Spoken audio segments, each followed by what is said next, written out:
អ្នកគ្រាន់តែជាមុខស្អាតមួយដែលចេះតែចាយលុយនិងលាបម៉ាស្កាត់ប៉ុណ្ណោះតើអ្នកមានសិទ្ធិអ្វីមកវិនិច្ឆ័យខ្ញុំដឹងទេថ្ងៃនេះមិនមែនជាថ្ងៃរៀបការរបស់អ្នកជាមួយ Gillian Thorne ទេវាជាថ្ងៃរៀបការរបស់ខ្ញុំនិងគាត់ Serena មុនពេលភ្ញៀវមកដល់ឆ្លាតវៃចេញពីទីនេះទៅកុំបង្កើតរឿងនិយាយឲ្យខ្លីមានន័យថាអ្នកត្រូវគេបោះបង់ហើយម៉ាក់អ្នកទេ อันคังรำไส้พิธีรีบกาตรอลบมกแต่วันលោកស្រី Vance ការហាត់សម្បត្តិរៀបការនឹងចាប់ដើមហើយចាំបន្តិចទៀតបើយើងចាំទៀតលោក Thorne នឹងខឹងទៅ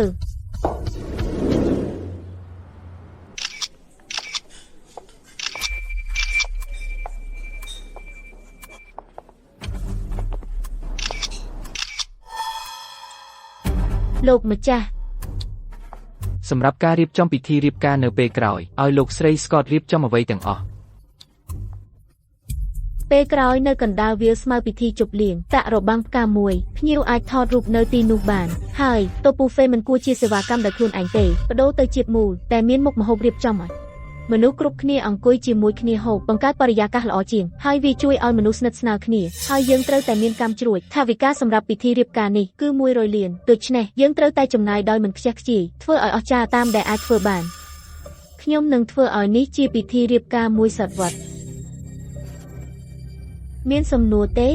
លោកម្ចាស់ធ្វើតាមអ្វីដែលលោកស្រី Scott និយាយទាំងអស់សប្តាហ៍មុនលាវគ្រាន់តែដោយសារគាត់ទៅលោកស្រី Scott មិនច្បាស់ហើយសួរម្ដងទៀតត្រូវគេបណ្ដេញចេញភ្លាមអ្នកណាហ៊ានជំទាស់លោកស្រី Vance តើអ្នកយល់យ៉ាងណាចំពោះការរៀបចំរបស់ខ្ញុំល្អណាស់អញ្ចឹងមែនទេខ្ញុំមិនមែនជាមនុស្សតូចចង្អៀតទេសុកនិយាយមកបើមានបញ្ហាអ្នកចង់ឲ្យខ្ញុំនិយាយត្រង់ទេនិយាយមកខ្ញុំគិតថាការរៀបចំរបស់អ្នកអន់ណាស់ថោកហើយស្អុយយ៉ាងហោចណាស់ភ្ញៀវអាចរីករាយនឹងអាហារតែពេលនេះវាអាក្រក់ជាងតូបលក់អាហារតាមផ្លូវទៅទៀតដំបូងបង្អស់ទ្រង់ពណ៌ផ្កាមើលទៅដូចចេញពីទវត្សទី80ដោយផ្ទាល់ទី2ការរៀបចំទុកគឺគ្មានរសជាតិតតែសោះទី3ការជ្រើសរើសតន្ត្រីមិនសមនិងបរិយាកាសអាពាហ៍ពិពាហ៍តតែសោះតើអ្នកប្រកាសថាអ្នកកំពុងរៀបចំអាពាហ៍ពិពាហ៍ហើយមិនមែនជាការជួបជុំក្លឹបជនបទដ៏គួរឲ្យធុញទ្រាន់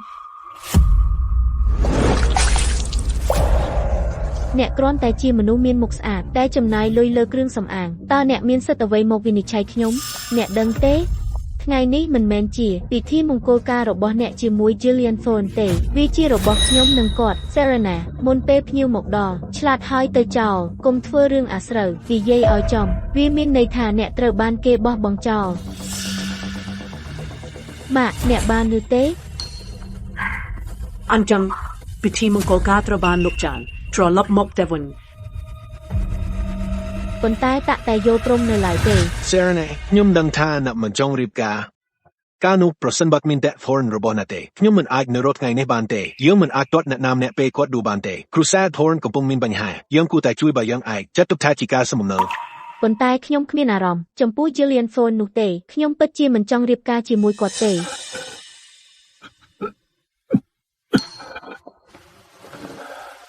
អញ្ចឹង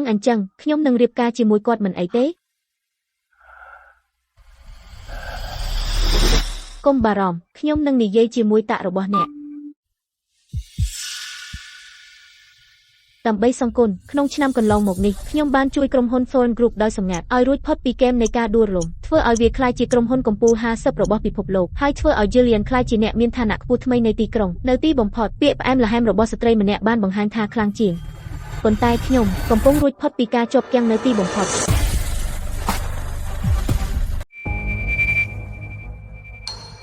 Serena ខ្ញុំបានប្រាប់អ្នកឲ្យចេញទៅអ្នកខ្លងទេពេលជីតាខ្ញុំយល់ព្រមខ្ញុំនឹងចាក់ចេញពេលនោះប្រញាប់អីខ្លាចពេលភ្ញៀវមកដល់គេដឹងថាអ្នកជាម្ចាស់ស្រីអ្នកដឹងថាអ្នកគ្មានសិទ្ធិនៅទីនេះទេគួរឲ្យអាម៉ាស់ណាស់ Julian Serena ទោះបីជាយើងបានភ្ជាប់ពាក្យតាំងពីក្មេងក៏យើងមិនដែលជួបគ្នាពីមុនដែរខ្ញុំមិនមើលពីរដងលើស្រីដែរគិតតែពីគ្រឿងសម្អាងនិងថតខ្លួនឯងហើយលេងទូរស័ព្ទពេញមួយថ្ងៃទេអ្នកតែមួយគត់ដែលខ្ញុំស្រឡាញ់គឺ Lynette បើអ្នកចាក់ចេញឥឡូវអ្នកនឹងជួយសង្គ្រោះសេចក្តីថ្លៃថ្នូរខ្លួនឯងខ្លះពេលភ្ញៀវមកដល់ហើយដឹងថាអ្នកជាស្រីតែខ្ញុំបានបោះបង់នោះគ្មានអ្នកណារៀបការជាមួយអ្នកក្នុងក្រុងទាំងមូលទេខ្ញុំបានប្រាប់អ្នកហើយ ខ្ញុំមិនអាចចាក់ចេញឥឡូវនេះទេ Serena ឈប់នៅជាប់ជំពាក់ពេកទៅអ្នកធ្វើឲ្យខ្ញុំស្អប់អ្នកកាន់តែខ្លាំង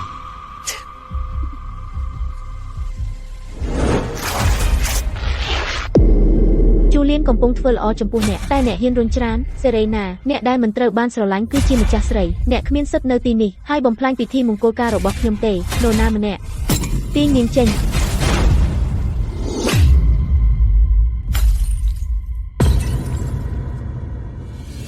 ហ៊ានប៉ះខ្ញុំGrover របស់ខ្ញុំ Serena Grover នេះមានតម្លៃ$300,000តើអ្នកអាចមានលទ្ធភាពទិញវាបានទេអញ្ចឹងវាមានន័យថាអ្នកមិនសមនឹង Grover ថ្លៃបែបនេះទេពេកម្ដេចនឹង Julian នាងវាយខ្ញុំហើយអ្នកអត់ខ្វល់ទេ Serena ឈប់សិនគ្រួសារអ្នកជំពាក់គ្រួសារ Thorin មួយកម្មវិធីធំការលុបចោលពិធីភ្ជាប់ពាក្យមិនចាំបាច់ត្រូវការយល់ព្រមពីដារបស់អ្នកទេចេញពីទីនេះឥឡូវនេះយើងមិនអាចទុកឲ្យនាងចេញទៅងាយទេនាងត្រូវសងប្រាក់ Grover របស់ខ្ញុំនោះគឺជាវត្ថុអនុស្សាវរីយ៍នៃក្តីស្រឡាញ់ដែលអ្នកបានឲ្យខ្ញុំ Adam Lai អញ្ចឹងក៏បានខ្ញុំនឹងសង$300,000មែនទេវាថ្លៃ$30 លានអ្នកទើបតែថា$300,000ឥឡូវអ្នកថា$30 លានកំណត់តម្លៃតាមចិត្តឬនេះជាអំណោយពី Julian ឥតតម្លៃដូច្នេះវាថ្លៃ$30 លាន1សេនក៏មិនតិចដែរ Serena រស់នៅផ្ទះគ្រួសារ Thorn អស់មួយឆ្នាំហើយនាងមិនដែលចេញទៅណាទេមិនមានការងារសមរម្យទៀតផងតើនាងយកលុយមកពីណាមកពិតប្រាកដអ្វីដែលនាងចាយគឺជាលុយរបស់លោក Thorn ទាំងអស់$30 លាននាងមិនអាចមានលុយច្រើននោះទេក្នុងមួយជីវិតមែនហើយមានវិធីមួយទៀតដើម្បីដោះស្រាយនៅក្នុងពិធីមង្គលការក្រោយអ្នកលុតជង្គង់លូនពីចុងខាងទៅចុងខាងទៀតហុចចិញ្ចៀនអាពាហ៍ពិពាហ៍ឲ្យយើងព្រោះដូចឆ្កែហើយថ្លែងពាក្យអបអរហើយខ្ញុំនឹងអត់ទោសឲ្យអ្នកយកលុយមកនៅពិធីមង្គលការ$30 លាននោះគឺ$30 លានអ្នកខ្ញុំភ្នាល់ថាអ្នកមិនអាចរកបានសូម្បីតែ$30,000ឈប់ទៅ Serena រាប់ឆ្នាំកន្លងទៅនេះជាពេលវេលាដែលខ្ញុំខ្ជិះខ្ជីលើអ្នកចុះហត្ថលេខាឯកសារលែងលះយល់ព្រមចាក់ចេញជារៀងរហូតហើយអ្នកមិនចាំបាច់សងលុយវិញទេយល់ព្រមនេះ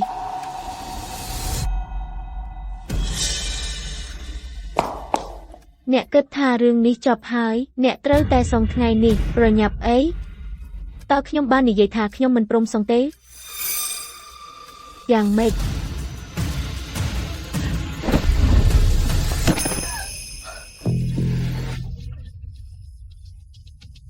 ហ៊ានគេចខ្លួនណាអី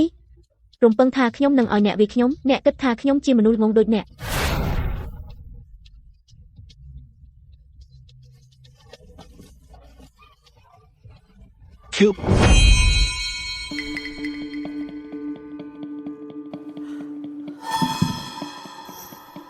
លោក Millerលោកទាំងស៊ីយំគេ50 លានពីគាត់ការពីលើកមុនប្រាគ្រប់អ៊ីតបតែមិនអាចសំបីតែបានការណាត់ជួបហេតុអ្វីគាត់មកដោយខ្លួនឯងទៅពិធីមង្គលការរបស់លោកទាំងលោក Miller ហេតុអ្វីបានជាលោកមកដោយខ្លួនឯង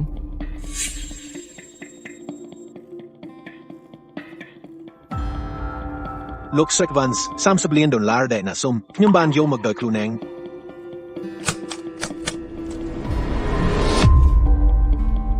លោក Miller ពិតជាមកដោយខ្លួនឯងដើម្បីយកលុយមក Serena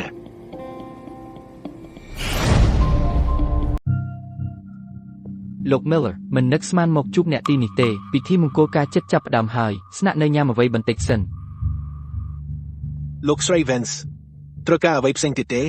អត់ទេសុំទោសដែលរំខានអញ្ចឹងខ្ញុំនឹងទៅបើមានបញ្ហាអ្វីហើយខ្ញុំបានគ្រប់ពេលអួយព្រះអើយលោក Miller ខ្ញុំមិនដែលមានឱកាសនិយាយពីប្រាក់កម្ចីលើកមុនទេថ្ងៃនេះយ៉ាងម៉េចដែរ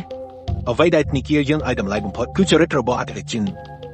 ប៉ុន្តែលោក Thorn ការមង្គលពូរដឹងខ្លួនឯងហើយទុកស្រីកំណានបង្កលឿងនៅក្នុងពិធីមង្គលការបង្ហាញថាខ្វះចរិតយ៉ាងច្បាស់ខ្ញុំគិតថាប្រាក់កម្ចីមិនសមនិយមទៀតទេខ្ញុំមើលថាការចំណាយរៀបការដ៏ប្រណិតរបស់អ្នកស្រី Scott ទាំងអស់បានមកពីប្រាក់កម្ចីនោះប្រសិនបើកិច្ចព្រមព្រៀងដួលរលំបើកិច្ចព្រមព្រៀងនេះខូចលោក Thorn នឹងខ្សាយ Serena ខ្ញុំបញ្ជាអ្នកទៅអង្វរលោក Miller ឥឡូវនេះឲ្យគាត់យល់ព្រមប្រាក់កម្ចីខ្ញុំមិនមែនជាអ្នករៀបការទេតើប្រាក់កម្ចីតាក់ទងអីនឹងខ្ញុំ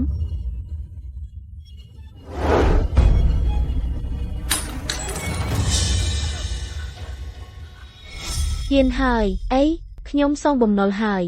ឥឡូវតោះនិយាយពីរົບខ្ញុំតើរົບរៀបការថោកមួយអាចថ្លៃប៉ុន្មានទៅអញ្ចឹងខ្ញុំនឹងចេញថ្លៃ$300 លានSerena ឯងឈួតលុយហើយមែនទេ$300 លានអត់ទេនាងច្បាស់ជាយកសពតហើយសំបីតែរົບអាពាហ៍ពិពាហ៍នេះតែម្នាក់ឯងក៏ប្រហែលជាត្រូវបាន Jillian ចំណាយផងដែរតើនាងហ៊ានយ៉ាងម៉េច Grover របស់ Lynette Scott គឺមកពី Jillian Thorne នាងចង់ឲ្យខ្ញុំចំណាយ10ដងនៃតម្លៃគ្មានអ្នកណាម្នាក់ក្នុងចំណោមអ្នកទាំងអស់គ្នាជំទាស់ទេហើយពេលដែលខ្ញុំសុំលុយវិញអ្នកទាំងអស់គ្នាមានបញ្ហាជាមួយវាទេហើយចាប់តាំងពីខ្ញុំចូលគ្រួសារ Thorne ខ្ញុំមិនដែលយកលុយពី Jillian មួយកាក់ទេអ្នកគឺគ្រាន់តែជាមុខស្អាតគ្មានប្រយោជន៍តើអ្នកមានលុយអ្វីរូបនេះមើលទៅដូចមកពីតូបលក់ដូរតាមផ្លូវទោះបីវាប្រឡាក់ដោយពេជ្រនិងអំបោះមាសក៏ដោយក៏មិនមានតម្លៃ$300 លានដែរ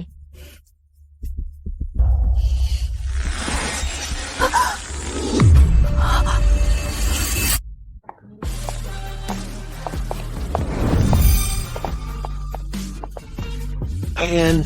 នៅអរចនាម៉ូដល្បីលើពិភពលោកនាងគឺជាមនុស្សដែលលោក Thorne ចង់សក្ការជាមួយបំផុតនាងពិតជាមកដោយខ្លួនឯងមែនVivian តើអ្វីនាំអ្នកមកទីនេះខ្ញុំទៅការិយាល័យរបស់អ្នកដើម្បីយកលិខិតអញ្ជើញប៉ុន្តែទទួលភ្ញៀវប្រាប់ថាអ្នករវល់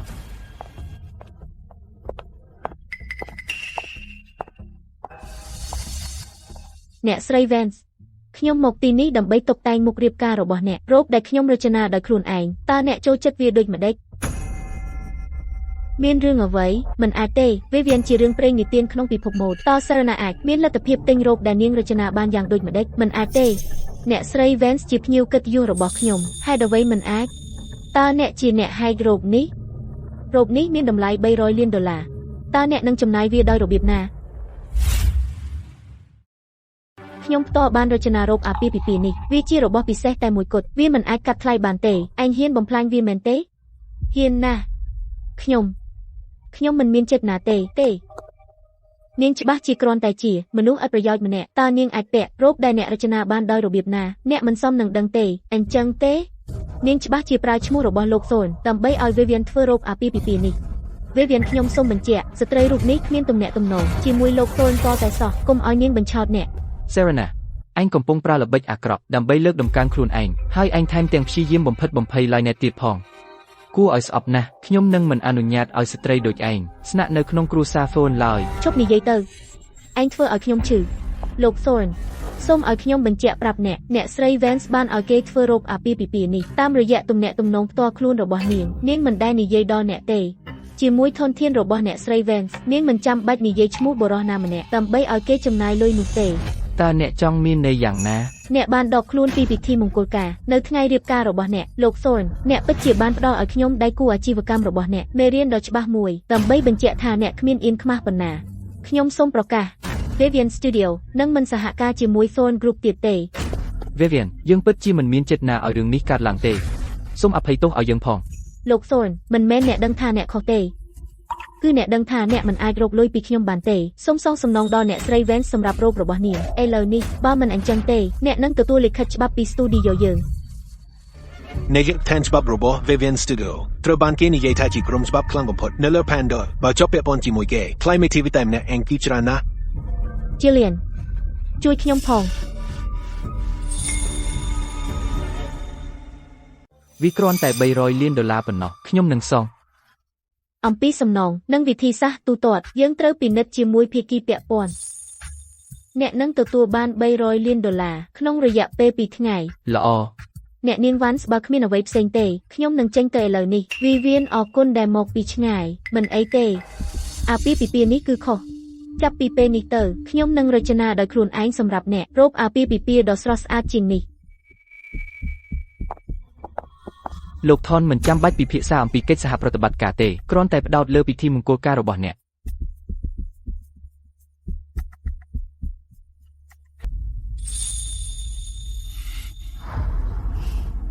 អ្នកសប្បាយចិត្តហើយមែនទេ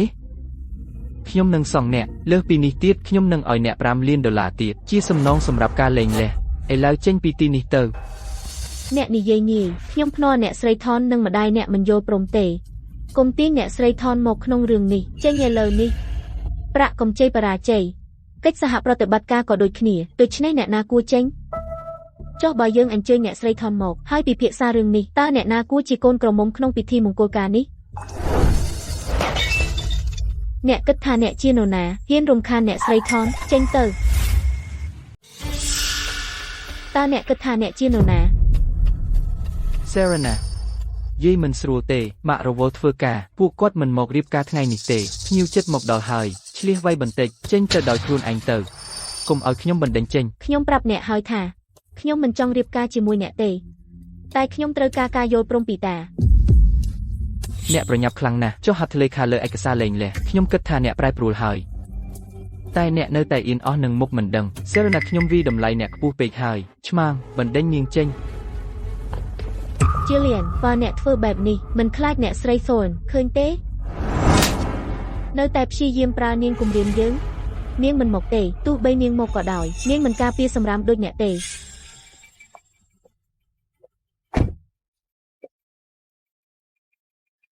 ម៉ាក់យ៉ាងចង់ទៅខាងក្នុងទៅ Jillian អ្នកនឹងស្ដាយក្រោយ បណ្ដេញនាងចេញទៅ ណាស់ណាហ៊ានប៉នាង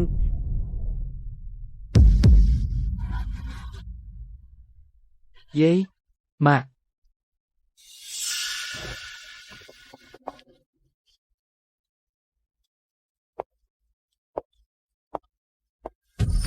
សំឡានណាត់ត្រូវគេធ្វើខុសហើយខ្ញុំស្ត្រីចាក់ម្នាក់សុំទស្សនាជំនួស Jillian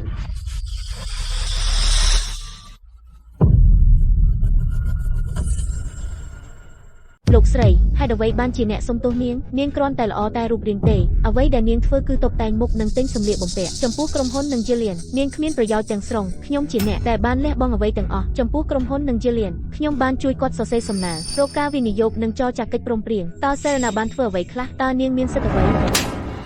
ណាក់ថាណាក់ជានរណាហើយ ម៉ាក់តើម៉ាក់អាចវីនាងយ៉ាងម៉េច បំផ្លាញគ្រួសារអណតៃចូលជ្រៀតហើយធ្វើជាម្ចាស់ស្រីមនុស្សបែបនេះសុំនឹងត្រូវគេវាលរហូតដល់ស្លាប់ ខ្ញុំមិនខ្វល់ពីរឿងនោះទេអ្វីដែលខ្ញុំដឹងគឺថាតើ Lynette បានធ្វើអ្វីឲ្យខ្ញុំប៉ុណ្ណាពេលដែលក្រុមហ៊ុនចិត្តសៃថននាងបាននាំយកការវិនិយោគដែលបានជួយសង្គ្រោះ Thorn Group ក្នុងអំឡុងពេលដ៏អាក្រក់បំផុតនៃអាជីពរបស់ខ្ញុំវាជាសំណើនឹងការលើកទឹកចិត្តរបស់នាងដែលបានទាញខ្ញុំចេញពីភាពងឹតតំណែងរបស់អ្នកស្រី Thorn គួរជារបស់អ្នកដែលអាចឈរជាមួយខ្ញុំនៅកំពូលមិនមែនមុខស្អាតដែលគ្មានប្រយោជន៍ទេ ការវិនិយោគសម្រាប់ Thorn Group សំណើដែលផ្ញើទៅ Jillian តើមិនមែនខ្ញុំធ្វើអ្វីទាំងនោះទេមិនចម្លែកទេដែល Jillian ត្រូវបានតាក់ទាញលងស្រឡាញ់ Lynette មិនចម្លែកទេដែល Lynette ទោះបីជាមិនចេះអីក៏ដោយត្រូវបាន Jillian គោរពយ៉ាងខ្លាំងដូច្នេះនាងជាអ្នកលួចអត្តសញ្ញាណរបស់ខ្ញុំ អណឡងខ្ញុំខ្លាចអ្នកមានបន្ទុកដូច្នេះខ្ញុំមិនបានប្រាប់អ្នកពីអត្តសញ្ញាណរបស់អ្នកស្រី Vince ប៉ុន្តែអ្នកបានធ្វើកំហុសដ៏ធំមួយ Jillian ស្ដាប់ខ្ញុំអត្តសញ្ញាណពិតប្រាកដរបស់អ្នកស្រី Vince ពិតជាអត្តសញ្ញាណពិតរបស់អ្នកស្រី Vince តាមពិតទៅ លោកស្រី Thorn គ្រប់គ្រាន់ហើយដោយសារលោក Thorn មានអ្នកផ្សេងនៅក្នុងចិត្តរបស់គាត់អាពាហ៍ពិពាហ៍នេះត្រូវបានលុបចោលសូមលោកស្រី Thorn ពន្យល់វាទៅកាន់ជីតារបស់ខ្ញុំ សំឡានផ្ដល់ឱកាសមួយទៀតដល់ Jillian សុំទោសលើនេះ ខ្ញុំនឹងមិនសុំទោស Serena ជាដាច់ខាត Serena ខ្ញុំមិនដឹងថាអក្ខរាវិរុទ្ធប្រភេទណាដែលអ្នកដាក់លើយាយនិងម៉ាក់ប៉ុន្តែពួកគេស្ថិតនៅក្រោមឥទ្ធិពលរបស់អ្នកទាំងអស់អាណិតណាស់ខ្ញុំខុសពីគេខ្ញុំនឹងមិនចាប់អារម្មណ៍នឹងមុខស្អាតទេ កូនស្កែពិតម៉ត់សំឡានខ្ញុំសុំទោសខ្ញុំបរាជ័យក្នុងការចិញ្ចឹមគាត់ឲ្យបានត្រឹមត្រូវខ្ញុំសុំទោសជំនួសគាត់មិនបាច់ យាយ Thorn ខ្ញុំ Serena មិនដែលត្រូវបានគេប្រព្រឹត្តដោយអយុត្តិធម៌បែបនេះទេខ្ញុំនឹងដោះស្រាយវាតាមវិធីផ្ទាល់ខ្លួនរបស់ខ្ញុំ ដើម្បីអបអរសេរីភាពរបស់ខ្ញុំនៅថ្ងៃនេះតោះធ្វើវា អ្នកស្រី Vince តើអ្នកកំពុងធ្វើអ្វី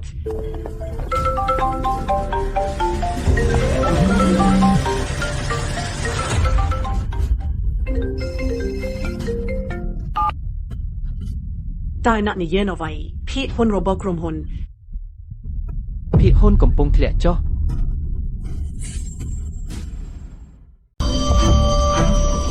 ភាគហ៊ុនរបស់ក្រុមហ៊ុន Thorn Group កំពុងធ្លាក់ចុះធ្វើប្រអីវានៅតែធ្លាក់ចុះទៀតលោកស្រីលោក Thorn មានរឿងអីប្រសិនបើតម្លៃភាគហ៊ុននៅតែធ្លាក់ចុះតើក្រុមហ៊ុន Thorn Group នឹងស្អីដែរទេ តែយើងគួរដាក់ការវិនិយោគរបស់យើងជាមុនទេយើងមិនអាចរំចាំទៀតទេយើងត្រូវតែដាក់ចេញឥឡូវនេះ ចាំតើឯងធ្វើអីទៅ អ្នកទាំងអស់គ្នាកុំភ័យវាគ្រាន់តែជាបញ្ហាតូចមួយប៉ុណ្ណោះខ្ញុំអាចដោះស្រាយវាបានភ្លាមខ្ញុំមិនជឿទេអ្នកមានអំណាចច្រើនណាស់រហូតអាចធ្វើឲ្យក្រុមហ៊ុនទាំងមូលញ័រធ្វើឲ្យទីផ្សារមានស្ថិរភាពមិនថាត្រូវចំណាយអ្វីទេ លោក Thorn វាមិនដំណើរការទេភីគីមខាងទៀតខ្លាំងពេកហើយ យើងមិនអាចឈ្នះពួកគេបានទេ ហើយម្ចាស់ហ៊ុនជាច្រើនកំពុងដាក់ចេញក្រុមហ៊ុនវាចាប់ហើយ អី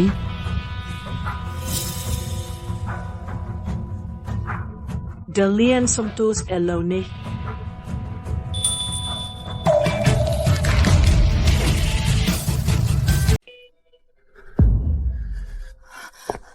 ជាលៀនគុំតើមុខស្អាតបែបនេះអាចមានសមត្ថភាពដូចនេះនាងគ្រាន់តែបញ្ឆោតអ្នកទាំងអស់គ្នាជាលៀនជឿខ្ញុំអាចបង្វែរក្រុមហ៊ុនឲ្យរស់ឡើងវិញដូចពីមុនដែរខ្ញុំធ្លាប់ជួយសង្គ្រោះ Thorn Group ម្ដងរួចមកហើយខ្ញុំអាចធ្វើឲ្យវារឹងមាំបន្តទៀតបាន យល់ព្រមខ្ញុំជឿអ្នក Natana some group torn grow. Bontai knyom cham tana. Dai pneur email to Bolian copy benu. Puchi not yut sasra by lopi blopsi.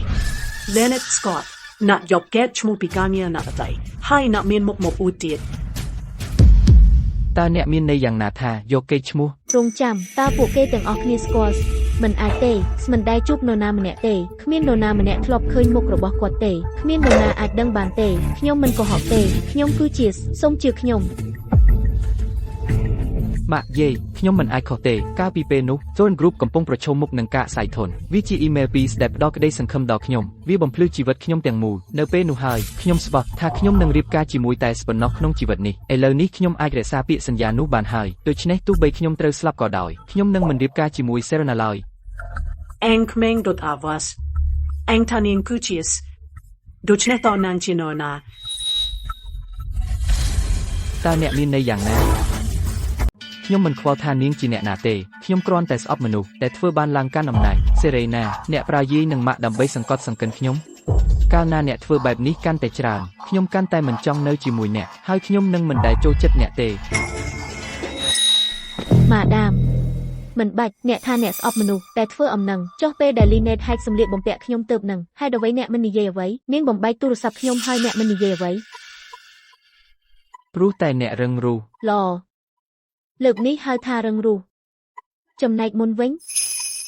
ពេលដែល Linet រុញខ្ញុំធ្លាក់ចណ្ដាលឬពេលនាងដាក់គ្រឿងផ្សំក្នុងអាហារខ្ញុំតែខ្ញុំមាន allergy ពេល Linet បញ្ជូនឆ្កែនាងមករកខ្ញុំតើខ្ញុំរឹងរូសដែរទេខ្ញុំបាននៅជាយូរមកហើយថាលោក Thorn ឲ្យតម្លៃនាងស្កតជាពិសេសខ្លាំងខ្ញុំមិននឹកស្មានថាគាត់នឹងលួងលោមនាងតកម្រិតនេះណាមួយក្រុមគ្រួសារ Thorn បានយល់ព្រមរៀបការជាមួយកូនស្រីវ៉ាន់ Linet ជាអ្នកបំបែកគ្រួសារនៅទីនេះ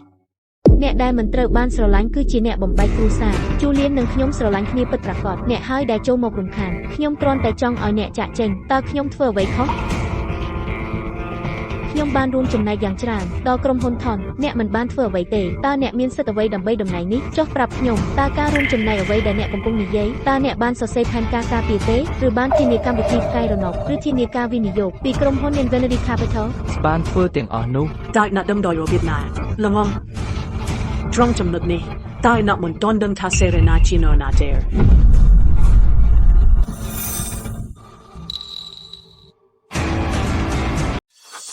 រងចាំ Serena ពិតជាស្មែនមិនអាចទេនាងប្រហែលជាបានឃើញដោយចៃដន្យកុំព្យូទ័ររបស់ Julian Nu hai chir bip dai ning dang. Kulin. Dai not ai. អាយ៉ាជាកម្មវិធីដ៏ល្អមួយ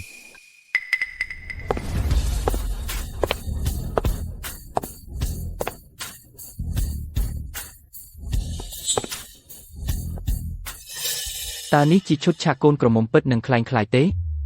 ឬបរិះម្នាក់រៀបការជាមួយប្រពន្ធពីរនាក់ Grayson Cole នាយកប្រតិបត្តិនៃក្រុមហ៊ុន Senate អិសរាជជនកម្ពុជាក្នុងវិស័យហិរញ្ញវត្ថុគាត់ថែមទាំងមិនបានបង្ហាញខ្លួនកិច្ចព្រមព្រៀងអន្តរជាតិ $30,000 លានហើយឥឡូវនេះគាត់ពិតជាមកបង្ហាញខ្លួននៅក្នុងពិធីមង្គលការរបស់ Thorn ជាមួយនឹងការគាំទ្ររបស់ Grayson តើក្រុមហ៊ុន Thorn អាចផ្សាយធនយ៉ាងដូចម្តេចក្រុមហ៊ុន Thorn ត្រូវបានសង្គ្រោះ តើបរិះនេះមកធ្វើអ្វីនៅទីនេះ លោកកូមិននឹកស្មានថាលោកមកចូលរួមពិធីមង្គលការតូចរបស់ខ្ញុំទេវាជាកិត្តិយសពិតប្រាកដខ្ញុំមិនបានមករកអ្នកទេខ្ញុំមករក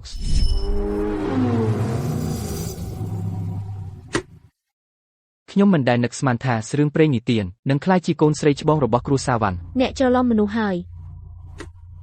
យើងនឹងជួបគ្នាម្ដងទៀត មិនដឹងថាលោកគោធ្លាប់ពើពីខ្ញុំទេបើលោកមិនខ្វល់ទេយើងអាចនិយាយគ្នាពេលក្រោយ តើអ្នកជានរណា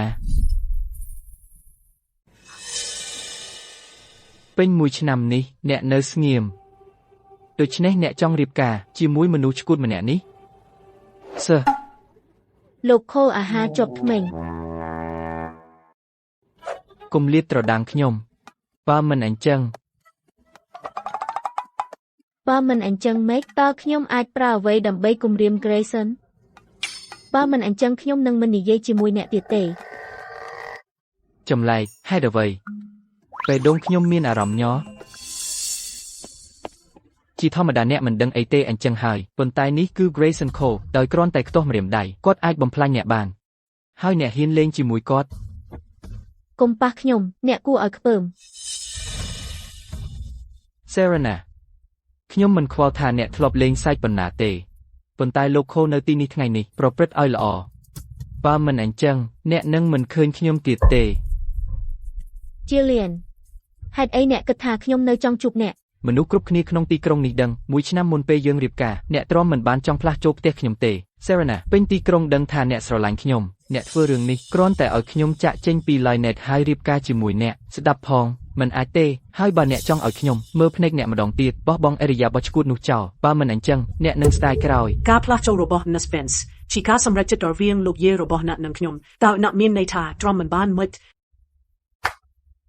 ល្អខ្ញុំសង្ឃឹមថាអ្នកអាចប្រកាន់ខ្ជាប់នឹងជំរើសនោះហើយកុំស្ដាយក្រោយពេញមួយជីវិត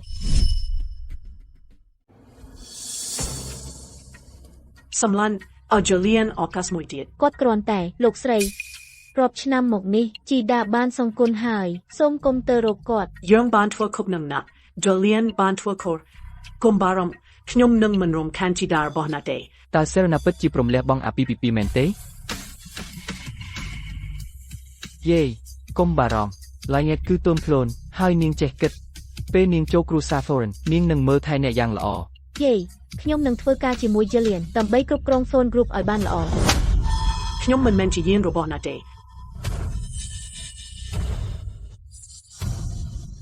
យេ ចាប់ពីពេលនេះទៅអ្នកត្រូវបានបណ្ដេញចេញហើយខ្ញុំនឹងមិនអនុញ្ញាតឲ្យនាងចូលក្នុងគ្រួសារនេះឡើយ លោកស្រីខ្ញុំពិតជាស្រឡាញ់ Jillian ហើយខ្ញុំពិតជាចង់បានអ្វីដែលល្អបំផុតសម្រាប់ Phone Group ខ្ញុំបានលះបង់ច្រើនណាស់សម្រាប់ Phone Group តើអ្វីទៅដែលធ្វើឲ្យខ្ញុំអន់ជាង Serena ព្រោះ Serena គឺជាអ្នកធ្វើអ្វីគ្រប់យ៉ាង ម៉ាក់តើអ្នកកំពុងនិយាយអ្វី Serena គ្រាន់តែជាមនុស្សស្រីស្អាតដែលគ្មានប្រយោជន៍តើនាងបានធ្វើអ្វីខ្លះ ហេតុអ្វីខ្ញុំចិញ្ចឹមកូនល្ងងបែបនេះតែអ្នកមិនដឹងទេថាអ្នកត្រូវបានគេបោកបញ្ឆោតពីដើមមក ជីដាបានយល់ព្រមលោកចោលការភ្ជាប់ពាក្យជីដាយល់ព្រមលែងការភ្ជាប់ពាក់ព័ន្ធទីបំផុតការសម្ដែងក៏ចប់សូមអបអរសាទរពិធីរៀបការរបស់អ្នកលាហើយអូវាជាការលាជារៀងរហូតលោកស្រីអ្នកស្រីថនខ្ញុំសូមលាទៅ អ្នកនាងវ៉ាន់តើអ្នកមិនពិចារណាឡើងវិញទេ អ្នកស្រីថនខ្ញុំបានសម្រេចចិត្តរួចហើយដំបូងឡើយដោយសារសម្ព័ន្ធគ្រួសារតែខ្ញុំយល់ព្រមរៀបការជាមួយជូលៀនឥឡូវជូលៀនមានអ្នកដែលគាត់ស្រឡាញ់ពិតប្រាកដវាមិនសមដែលខ្ញុំនៅបន្តទេ ចាំ ជូលៀនក្នុងមួយឆ្នាំនេះរាល់ការជួបជាមួយអ្នកធ្វើឲ្យខ្ញុំឈឺខ្លាំងណាស់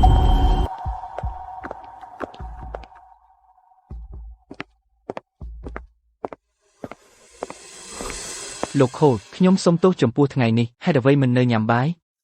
ខ្ញុំប្រាប់ហើយមូលហេតុតែមួយគត់ដែលខ្ញុំមកថ្ងៃនេះគឺដោយសារមិនមែនសម្រាប់អ្នកទេ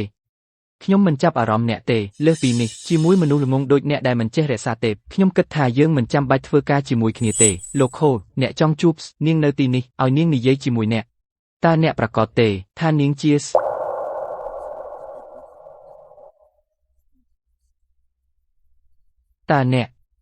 តើអ្នកពិតជាស្មែនទេ ពិធីមង្គលការបានបញ្ចប់ទៅវិញបែបនេះគួរឲ្យអាម៉ាស់ណាស់តែពិធីមង្គលការនេះនៅតែបន្តទៀតទេ ការចរចាពីរដងបានបរាជ័យហើយក្រុមហ៊ុនកំពុងលិចលង់ក្នុងបំណុលក្រុមហ៊ុនឈានដល់ការបាត់បង់ហើយអ្នកណាទៅចង់រៀបការពេលនេះតោះទៅផ្ទះវិញ ពិតណាស់ខ្ញុំគឺ Jillian តើអ្នកសង្ស័យខ្ញុំទេ យ៉ាងម៉េចអញ្ចឹងគាត់ត្រូវរកដំណោះស្រាយដោយខ្លួនឯងទោះយ៉ាងណាគាត់បានភ្លក់រសជាតិនៃការបរាជ័យលើកដំបូងហើយនៅពេលគាត់បានគ្រប់គ្រាន់គាត់នឹងដឹងខ្លួនដោយធម្មជាតិ Jillian អ្នកទាំងអស់គ្នាបានទៅហើយតើយើងអាចបន្តពិធីមង្គលការដោយរបៀបណា ថ្ងៃនេះមានឧបទ្ទវហេតុច្រើនពេកខ្ញុំសុំទោសកុំបារម្ភនៅពេលដែលក្រុមហ៊ុនមានស្ថិរភាពខ្ញុំសន្យាខ្ញុំនឹងរៀបការឲ្យអ្នកយ៉ាងអធិកអធមជាងនេះទៀត Lynette តើអ្នកអាចសរសេរសំណើបានទេរកធនធានផ្សេង ខ្ញុំជាអ្នកខ្លាយតើខ្ញុំអាចមានសមត្ថភាពបង្វែរស្ថានភាពដូចយ៉ាងណា មានបញ្ហាអី ថ្មីនេះខ្ញុំរវល់នឹងពិធីមង្គលការខ្ញុំមានអារម្មណ៍មិនស្រួលបន្តិចមិនអីទេបើអ្នកចង់បានសំណើខ្ញុំអាចនៅយប់ហើយគូវាឲ្យអ្នក តើខ្ញុំអាចឲ្យអ្នកនៅយប់បានយ៉ាងដូចម្ដេចមិនអីទេខ្ញុំនឹងរកវិធីដោះស្រាយ តើអ្នកមានគំនិតអ្វី តើអ្នកធ្លាប់ឮអំពីក្រុមហ៊ុន Starlight ទេក្រុមហ៊ុន Starlight មានការគាំទ្រផ្នែកហិរញ្ញវត្ថុដ៏រឹងមាំបើយើងអាចទទួលបានការវិនិយោគពីពួកគេក្រុមហ៊ុន Foreign នឹងត្រូវបានសង្គ្រោះប្រាកដ ប៉ុន្តែខ្ញុំមើលថានាយកប្រតិបត្តិរបស់ Starlight កម្រជួបមនុស្សណាស់តើវាដំណើរការទេ មិនថាយ៉ាងណាទេទោះបីខ្ញុំត្រូវលុតជង្គង់ខ្ញុំនឹងទៅអង្គវរកមូលនិធិ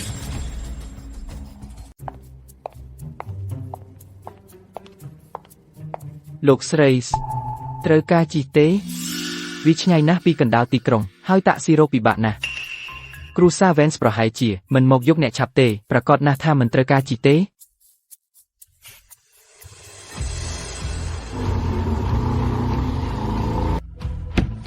សួស្ដីលោកស្រី Vance លោកស្រី Vance លោក Cole ញ៉ាំប៉ុន្មានក៏បានតែត្រូវប្រយ័ត្នពាក្យសម្ដីខ្ញុំមិនចង់ឲ្យអ្នកណាដឹងថាខ្ញុំជាសូមកុំប្រាប់អ្នកណា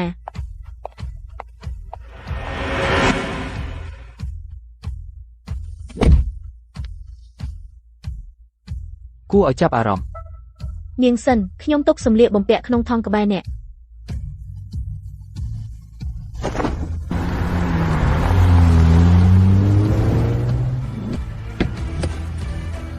លីលីផ្សព្វផ្សាយព័ត៌មានទូទាំងទីក្រុងសប្តាហ៍ក្រោយ Starlight នឹងរៀបចំសន្និសីទដេញថ្លៃតើអ្នកមានន័យថាគម្រោង 30,000 លាន Premise ក្រោយរបស់ Starlight គឺអំពីការគាំទ្រទេពកោសល្យទូទាំងប្រទេសសម្រាប់ការដេញថ្លៃរាល់សំណើតែមានចំណុចលេចធ្លោនឹងត្រូវទទួលយកដោយ Starlight 30,000 លាននោះគឺជារង្វាន់សម្រាប់ចំណាត់ថ្នាក់ទី1តើក្រុមហ៊ុន Foreign នឹងចូលរួមដែរទេអ្នកណាក៏អាចចូលរួមបានដែរថាតើក្រុមហ៊ុន Foreign អាចទទួលបានវាអាស្រ័យលើសមត្ថភាពរបស់ពួកគេចា៎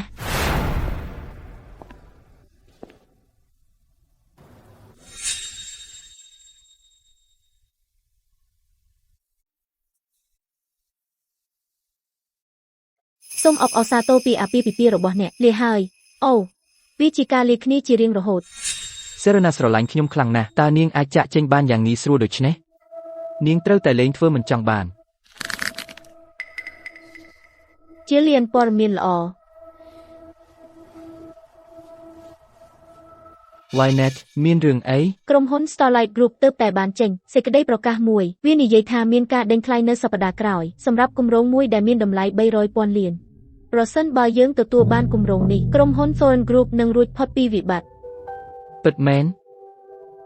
Lynette សម្រាប់ខ្ញុំសម្រាប់ Foreign Group តើអ្នកអាចរៀបចំសំណើដេញថ្លៃមុនសប្តាហ៍ក្រោយបានទេ ចា៎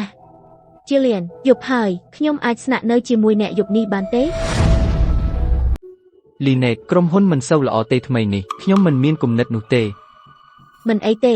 យើងអាចទទួលបានគម្រោង Starlight ពិតប្រាកដ Vol Piano អ្នកអាចលេង Piano បានទេ Piano នេះចាស់ហើយសំឡេងវាអាក្រក់ណាស់វាយប់ហើយខ្ញុំនឹងឲ្យអ្នកបើកឡាននាំអ្នកទៅផ្ទះសម្រាប់បន្តិច គ្រាន់តែរងចាំ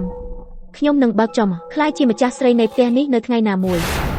តើអ្នកប្រកាសលោកស្រី Vance នឹងមកទីនេះសម្រាប់អាហារពេលល្ងាចយប់នេះលោកស្រី Vance តើអ្នកមិនដឹងទេថាសៀវរបស់ Starlight គឺ Vance មិនអាចជានាងទេខ្ញុំគិតច្រើនពេកហើយត្រឹមត្រូវហើយខ្ញុំដឹងថានាងកំពុងញ៉ាំអាហារពេលល្ងាចនៅទីនេះជាមួយគ្រួសារនាងយប់នេះសន្និសីទដេញថ្លៃនឹងប្រព្រឹត្តទៅក្នុងរយៈពេល3ថ្ងៃទៀត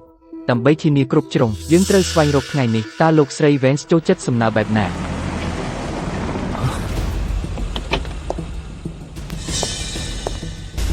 Serena នាងពិតជាមានចិត្តក្លាហានតាមខ្ញុំមកទីនេះ Preston ពេល Serena ឃើញខ្ញុំនៅពេលក្រោយនាងច្បាស់ជានឹងចាប់ខ្ញុំមិនឲ្យទៅអ្នកត្រូវតែបញ្ឈប់នាងកុំធ្វើឲ្យខូចការប្រជុំរបស់យើងជាមួយអ្នកស្រីវ៉ាន់កុំបារម្ភខ្ញុំនឹងមិនឲ្យនាងនៅជិតអ្នកទេ Serena អី ខ្ញុំមិនជឿថាអ្នកតាមខ្ញុំមករហូតដល់ទីនេះ Serena អ្នកមិនអាចនៅឆ្ងាយពីខ្ញុំបានទេមែនទេ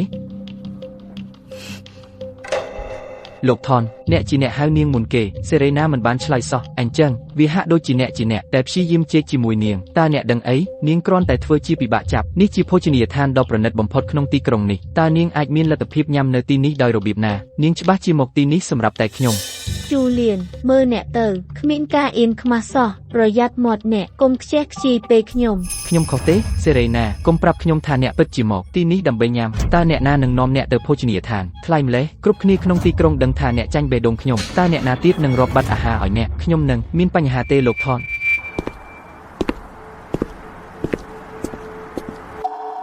លោកខូអ្នកទាំងពីរសុំទោសខ្ញុំយឺតមិនអីទេខ្ញុំទៅតែមកដល់ដែរលោកខូ Serena ជាគូដណ្ដឹងរបស់ខ្ញុំហើយអ្នកកំពុងចែកចង់នៅមុខខ្ញុំអ្នកនិយាយលេងទេគូដណ្ដឹងមែនទេលោកថនអ្នកភ្លេចហើយឬការភ្ជាប់ពាក់ព័ន្ធត្រូវបានលុបចោលរួចហើយ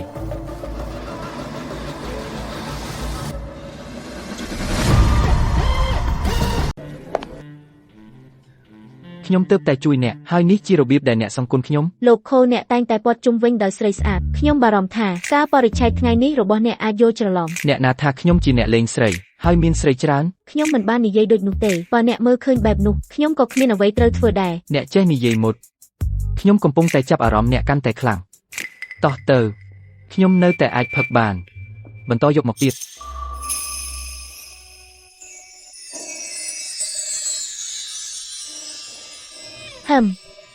អ្នកស្រី Vance អ្នកមានមេអំបិលអ្នកលេងស្រី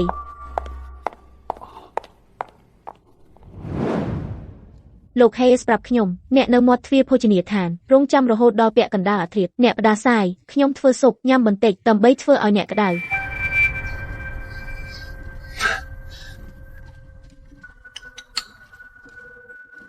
ដោយសារយើងខកខានអ្នកស្រី Vance លើកនេះយើងមិនអាចបញ្ចប់ទីដៅផែនការបានទេអ្នកមិនអីទេគ្មានបញ្ហាខ្ញុំសន្យាពេលយើងទទួលបានគម្រោងនេះខ្ញុំនឹងបញ្ចុះបញ្ចូលម៉ាក់ខ្ញុំនិងយាយឲ្យយល់ព្រមរៀបការជាមួយយើងយល់ព្រមអ្នកនឹងក្លាយជាអ្នកស្រីហ្វូនឆាប់ការស្លៀកពាក់សុភាពបែបនេះមិនគ្រប់គ្រាន់ទេរំលងការិយាល័យថ្ងៃនេះខ្ញុំនឹងនាំអ្នកទៅដល់ទិញអីវ៉ាន់ទិញអ្វីដែលអ្នកចង់បានគ្រាន់តែទាំងនេះលោកស្រី Vance តើអ្នកចង់ឲ្យគេខ្ចប់ទាំងនេះហើយបញ្ជូនទៅលំនៅឋានរបស់អ្នកឬអ្នកនឹងយកវាទៅជាមួយសូមខ្ចប់វាហើយផ្ញើទៅផ្ទះខ្ញុំ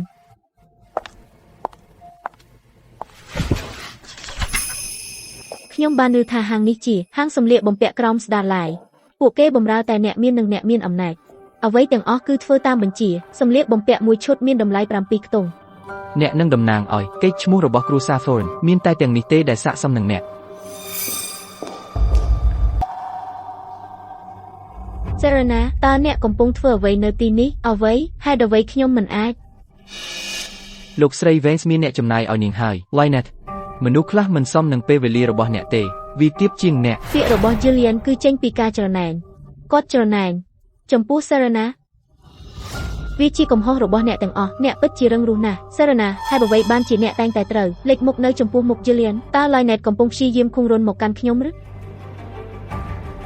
តើអ្នកកំពុងមើលអ្វីលោកស្រី Vance ខ្ញុំសុំទោសខ្ញុំមិនគួរយក Julian ទៅទេហើយបំផ្លាញពិធីមង្គលការរបស់អ្នកវាជាកំហុសរបស់ខ្ញុំទាំងអស់ប្រសិនបើអ្នកចង់បានគាត់វិញខ្ញុំសុខចិត្តដកថយឈប់ខ្ញុំមិនដែលចង់បានគាត់វិញទេ Lynette Scott តែងតែជាក្រអឺតក្រទុំនិងចេះតែបញ្ជាតើការសម្ដែងនេះជាអ្វីមានអ្វីមួយមិនប្រក្រតីលោកស្រី Vance ខ្ញុំពិតជាមិនមានចិត្តណាទេកុំមកចិត្តខ្ញុំ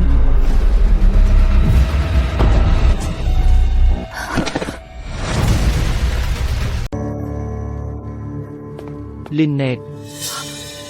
អ្នកមិនអីទេ Julian ខ្ញុំមិនអីទេកុំបន្ទោសអ្នកស្រី Vance ស្អី Serena អ្នកពិតជាវីនាងមែនទេ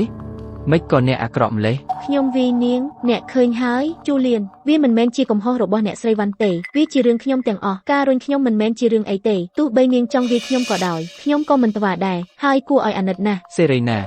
អ្នកច្រណែនលីនណេតមែនទេប៉ុន្តែការលេងល្បិចចុកខ្វក់បែបនេះធ្វើឲ្យខ្ញុំស្អប់អ្នកកាន់តែខ្លាំង ហាងមានកាមេរ៉ាខ្លុំមើលតើនាងដួលដោយរបៀបណាមើលកាមេរ៉ាជាមុនសិន ឈប់និយាយទៅអ្នកគ្រាន់តែច្រណែននារីអាក្រក់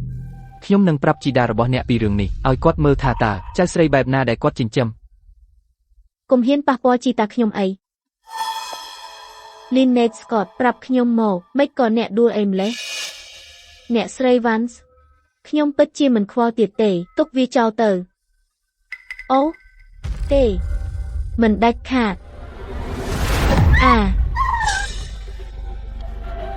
ឥឡូវនេះជាការរុញពិតប្រាកដរបស់ខ្ញុំ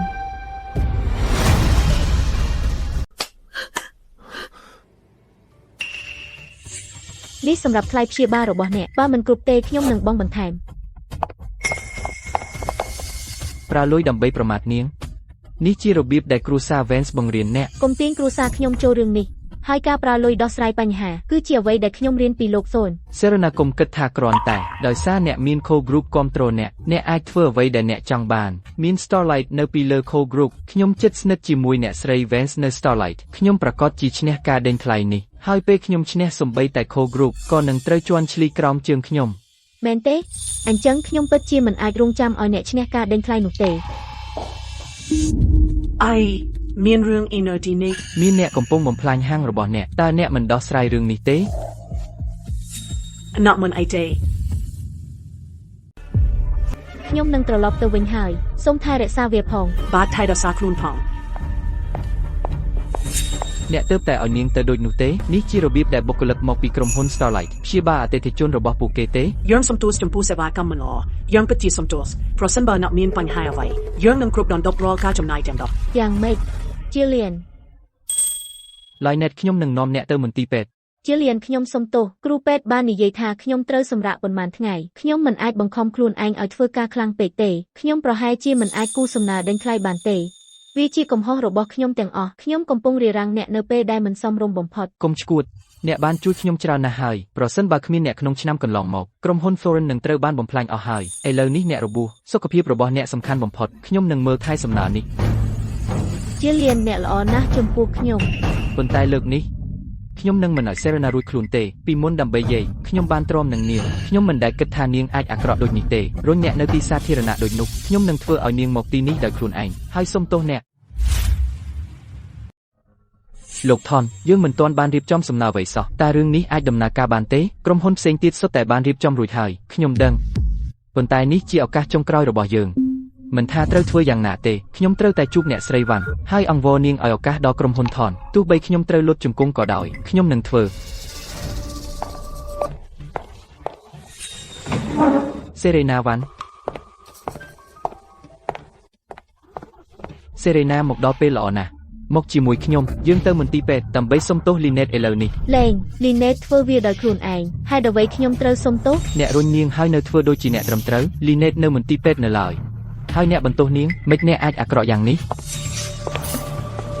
លោកថនថ្ងៃនេះជាថ្ងៃប្រជុំដេញថ្លៃអ្នកកំពុងបង្កើតរឿងនៅទីនេះតើអ្នកមិនខ្លាចធ្វើឲ្យអ្នកស្រីវ៉ាន់អាអន់ចិត្តទេខ្ញុំនឹងពន្យល់រឿងនេះដល់អ្នកស្រីវ៉ាន់ដោយខ្លួនឯងចំណែកអ្នកវិញលោកខូអ្នកកំពុងលាក់គោលបំណងរបស់អ្នកការពារអតីតគូដណ្ដឹងរបស់ខ្ញុំខ្លាំងពេកតើអ្នកមានបំណងអ្វីអ្នកពិតជាចង់បានស្ត្រីដែលខ្ញុំមិនចង់បានប្រយ័ត្នមាត់ខ្ញុំមិនចង់តាក់ទងជាមួយអ្នកទេហ៊ានវីខ្ញុំហើយអ្វីបានជាខ្ញុំមិនអ្នកដឹងទេថាអ្នកនៅកន្លែងណាហ៊ានធ្វើមិនប្រយ័ត្នយ៉ាងនេះ Preston ចាប់ស្រីឈួតនេះបន្ទាប់ពីសន្និសីទដេញថ្លៃខ្ញុំនឹងនាំនាងទៅសុំទោស Lynette ដោយខ្លួនឯងមិនបាច់រងចាំសន្និសីទដេញថ្លៃទេចេញពីទីនេះឥឡូវនេះទៅអ្នកគិតថាព្រោះ Core Group គ្រប់គ្រងអ្នកអាចធ្វើអ្វីតាមចិត្តបាននេះគឺជាទឹកដីរបស់ Starlight Group សូម្បីតែ Core Group ក៏មិនអាចរំលោភបានដែរខ្ញុំមិនអាចសម្រេចចិត្តនោះទេ Serena ជាមួយអរិយាប័ត្រច្រើនរបស់អ្នកសូម្បីតែ Grayson ក៏លែងចង់បានអ្នកហើយអ្នកណាទៀតអាចការពារអ្នកបាន Preston ចាប់នាងអ្នកណាហ៊ានបង្ករឿងនៅ Starlight Group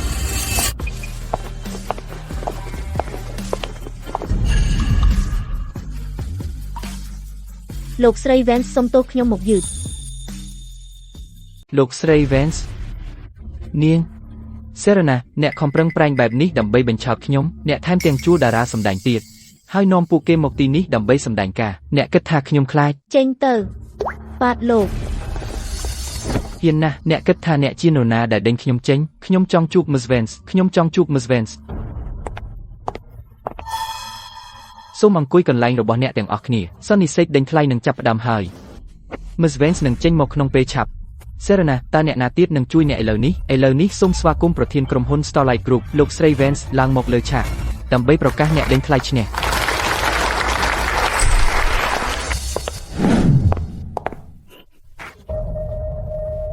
សូមស្វាគមន៍លោកស្រី Vance Serena គឺជាលោកស្រី Vance ពិតមែន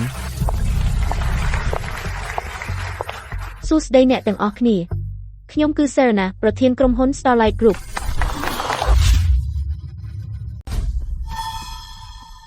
Lily សូមនាំលោកថនចេញទៅ ភ្លាម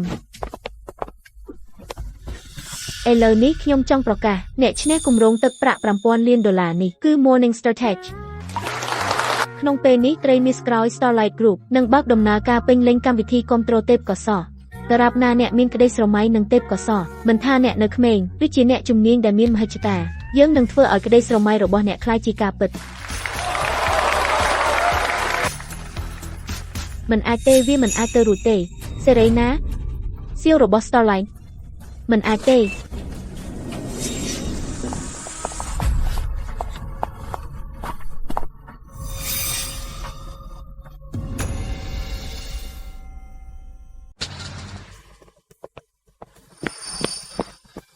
លោក Thorn អ្នកអាចធ្វើការណាត់ជួបនៅតុខាងមុខ Starlight ចាំបន្តិចគ្រាន់តែចង់ជួប Miss Vance 1 នាទី Miss Vance សូមផ្ដល់ឱកាសឲ្យ Thorn Group ទោះបីជាយើងចាញ់ការដេញថ្លៃខ្ញុំសន្យា Thorn Group នឹងមិនធ្វើឲ្យអ្នកខកចិត្តទេ Thorn Group កំពុងហូរឈាមខាងក្នុងនិងត្រូវវាយប្រហារពីខាងក្រៅប្រាប់ខ្ញុំមកតើអ្នកមានលក្ខណៈសម្បត្តិអ្វីដើម្បីសុំ Starlight វិនិយោគដោយសារតែ Miss Scott របស់ Thorn Group គឺជាអ្នករៀបចំផែនការល្បីល្បាញលើពិភពលោកសមត្ថភាពរបស់នាងអ្នកដឹងច្បាស់ជាងអ្នកណាទាំងអស់ប្រសិនបើ Starlight សុខចិត្តផ្ដល់ឱកាសឲ្យ Thorn Group ស្ពិតជានឹងបង្កើតតម្លៃដែលអ្នកនឹងពេញចិត្ត Lynette Scott នាងស័ក្តិសម Miss Vance ទោះបីជាអ្នកមានបញ្ហាជាមួយខ្ញុំអ្នកមិនគួរយកអារម្មណ៍ផ្ទាល់ខ្លួនមកក្នុងការងារសមត្ថភាពរបស់ Lynette Scott គឺច្បាស់សម្រាប់មនុស្សគ្រប់គ្នាដោយការមើលងាយនាងបែបនេះតើអ្នកមិនគិតទេថាអ្នកកំពុងចង្អៀតចិត្តពេកអ្នកនិយាយត្រូវខ្ញុំកំពុងទុកអារម្មណ៍ផ្ទាល់ខ្លួនប៉ះពាល់ការងាររបស់ខ្ញុំគ្រាន់តែមិនចូលចិត្ត Lynette Scott ដូច្នេះខ្ញុំមិនធ្វើការជាមួយ Thorn Group ទេមិនដែលឡើយ Serena អ្នកនឹងស្ទាយក្រោយ Lily តើអ្នកជាជំនួយការរបស់អ្នកណាលោក Cole អ្នកមិនមានឡានផ្ទាល់ខ្លួនទេអ្នកត្រូវចូលឡានខ្ញុំទេអ្នកបើកបររបស់ខ្ញុំទើបតែនិយាយថាមានអាសន្ននៅផ្ទះដូច្នេះគាត់ប្រញាប់ទៅពីទីនេះទៅកណ្ដាលក្រុងឆ្ងាយណាស់ហើយពិបាករកតាក់ស៊ីណាស់ដោយសារអ្នកមានចិត្តល្អកញ្ញាវ៉ាន់ខ្ញុំប្រកាសថាអ្នកនឹងឲ្យខ្ញុំជិះតាមមែនទេគ្មានផ្លូវទេសូមមេត្តាកញ្ញាវ៉ាន់ចូលមក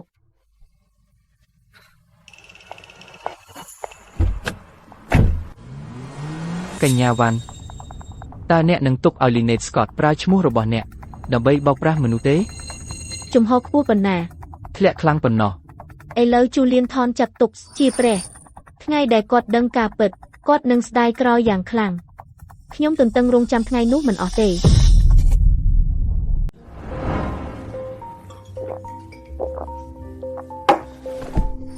ឈប់ផឹកទៅអ្នកនឹងស្រវឹង Serena មុខស្អាតនោះនាងមាន Grace សង្គមត្រូនាងធ្វើឲ្យខ្ញុំអាម៉ាស់នៅចំពោះមុខអ្នករាល់គ្នានាងមើលងាយខ្ញុំដោយសារអ្នកមើលងាយនាងហេតុអ្វីអ្នកខ្វល់ខ្វាយច្រើនម្ល៉េះខ្ញុំខ្វល់ពីនាងខ្ញុំគ្រាន់តែខឹង Julian គ្រប់គ្នាធ្លាប់និយាយ Serena ធ្លាប់ដេញតាមអ្នកប៉ុន្តែតាមដែលខ្ញុំឃើញអ្នកជាអ្នកដែលមិនអាចបោះបង់ Serena បានខ្ញុំមិនអាចបោះបង់មុខស្អាតនោះបាន Preston អ្នកស្រវឹងខ្ញុំស្រឡាញ់តែមនុស្សម្នាក់ពេលខ្ញុំនៅក្នុងស្ថានភាពអាក្រក់បំផុតនៅទីនោះសម្រាប់ខ្ញុំមានតែនាងទេដែលសមនឹងខ្ញុំ Serena នាងមិនសមនឹងខ្ញុំទេ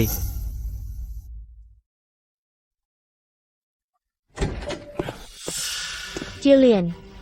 ហេតុអ្វីអ្នកផឹកច្រើនម្ល៉េះ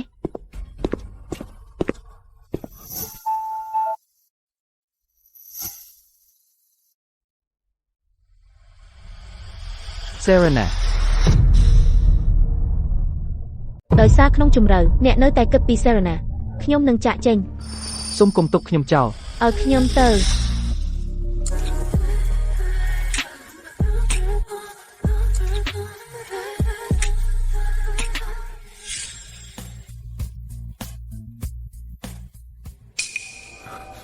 Julian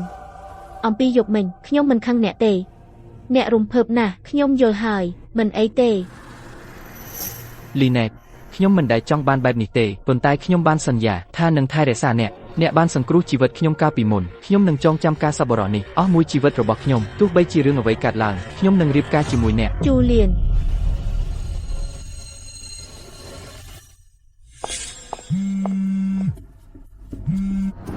អ្នកស្រី Scott ខ្ញុំមានដំណឹង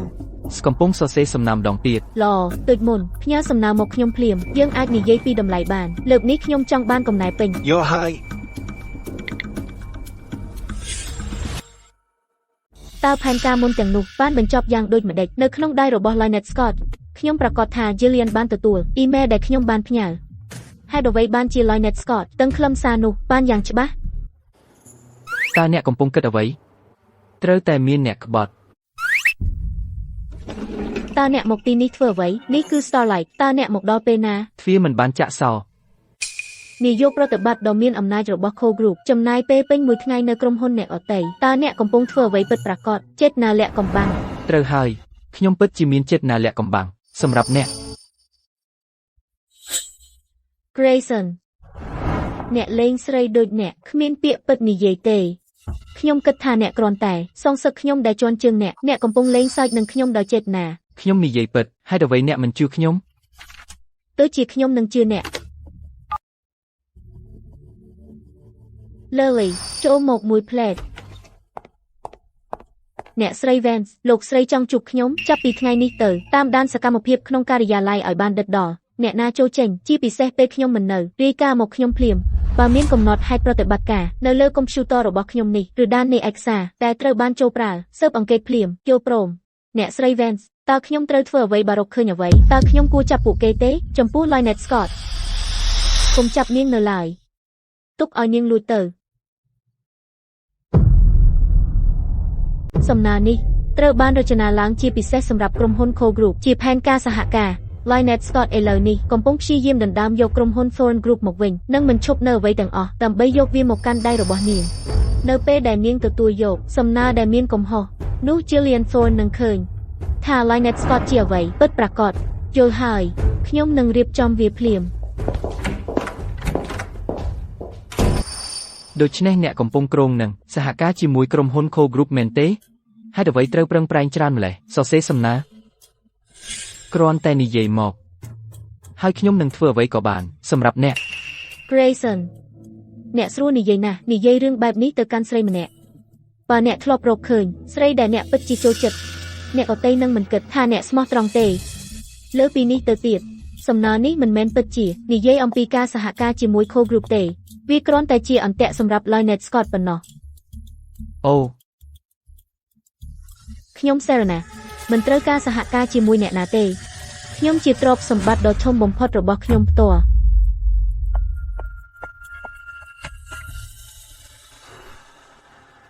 ខ្ញុំធ្លាប់និយាយតែពាក្យផ្អែមល្ហែមទៅកាន់អ្នកប៉ុណ្ណោះ Lily មើលច្រកចូលក្រុមហ៊ុនហើយចាប់ពីពេលនេះទៅកុំឲ្យអ្នកណាម្នាក់ចូលអ្នកស្រី Vance សូមកុំខឹងខ្ញុំគ្រាន់តែគិតថាអ្នកទាំងពីរជាគូស្នេហ៍ដ៏ល្អគូស្នេហ៍អីត្រឡប់ទៅធ្វើការវិញ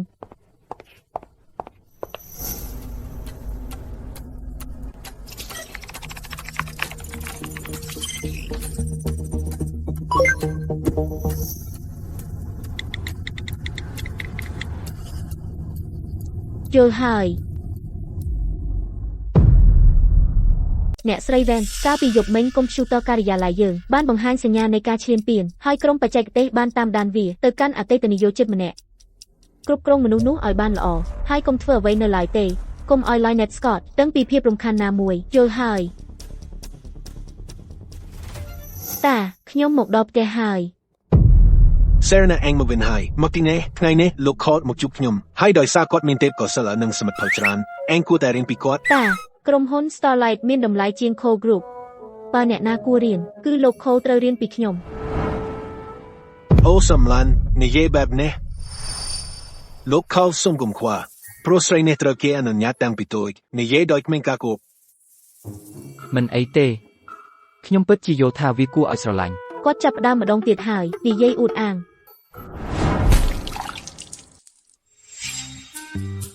Merlang ប្រញាប់នាំលោកខលឡើងលើទើបដូរសម្លៀកបំពាក់ បើកទ្វារហើយយកសម្លៀកបំពាក់មក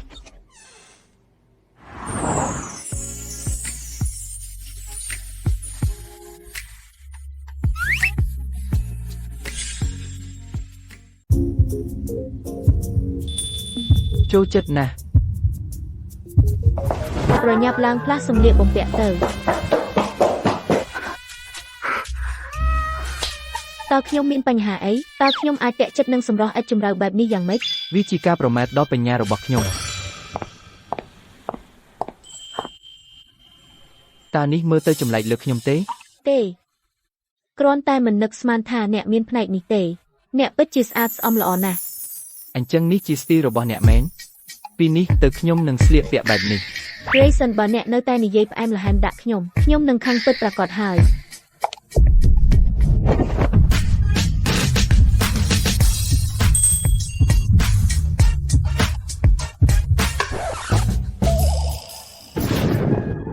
សុំទោសដែលចូលមករំខាន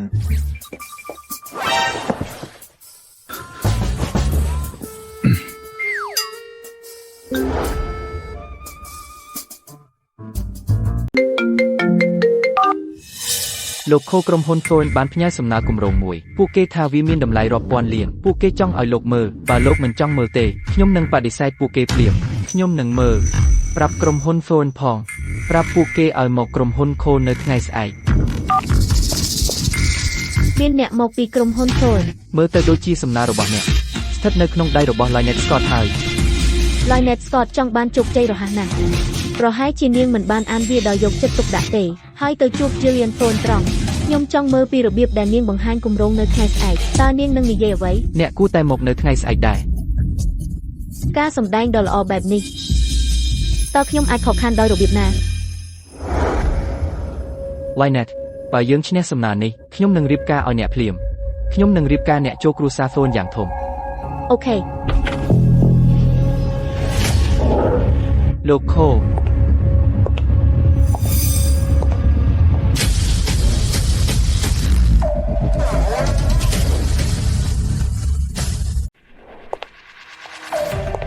សេរីណាតើអ្នកកំពុងធ្វើអ្វីនៅទីនេះ មានតែក្រុមហ៊ុន Thorn ទេដែលអាចធ្វើការជាមួយក្រុមហ៊ុន Cole ក្រុមហ៊ុនផ្កាយព្រើលមិនអាចធ្វើការជាមួយក្រុមហ៊ុន Cole ទេលោក Thorn ខ្លាចអ្វីខ្លាចថាសំណើរបស់អ្នកមិនអាចឈ្នះសំណើរបស់ផ្កាយព្រើល លើកនេះដែលមាន Lynette នៅទីនេះគ្មានវិធីណាដែលយើងនឹងចាញ់ឡើយចំណែកឯអ្នកសេរីណាអ្នកតែងតែប្រឆាំងនឹង Lynette លើកនេះខ្ញុំនឹងធ្វើឲ្យអ្នកឃើញពីរបៀបដែលអ្នកចាញ់ ខ្ញុំទន្ទឹងរង់ចាំ អ្នកគ្រប់គ្នាមកដល់ហើយដូច្នេះយើងចាប់ផ្ដើមលោក Cole ក្នុងជំនួញសមត្ថភាពគឺជាអ្វីគ្រប់យ៉ាងក្រុមហ៊ុន Cole មិនធ្វើការសម្រេចចិត្តដោយផ្អែកលើការរើសអើងផ្ទាល់ខ្លួនទេមែនទេក្រុមហ៊ុន Cole នឹងមិនដែលធ្វើសកម្មភាពដោយអារម្មណ៍ឡើយប៉ុន្តែដោយសារលោក Thorn មិនទុកចិត្តក្រុមហ៊ុន Cole ដូច្នេះគ្មានចាំបាច់ត្រូវបន្តការសហការទេ លោក Cole លោកយល់ច្រឡំលោក Thorn មិនមានន័យដូច្នេះទេគាត់ទុកចិត្តទាំងស្រុងលើចរិយារបស់លោកហើយខ្ញុំមានទំនុកចិត្តខ្លាំងថាបន្ទាប់ពីលោកមើលសំណើរបស់ខ្ញុំលោកនឹងមិនមើលសំណើរបស់ផ្កាយព្រើលសំបីតែមួយផ្លែត ដោយសារកញ្ញា Scott មានទំនុកចិត្តខ្លាំងបែបនេះសូមយើងពិនិត្យសំណើទាំងពីរជាមួយគ្នា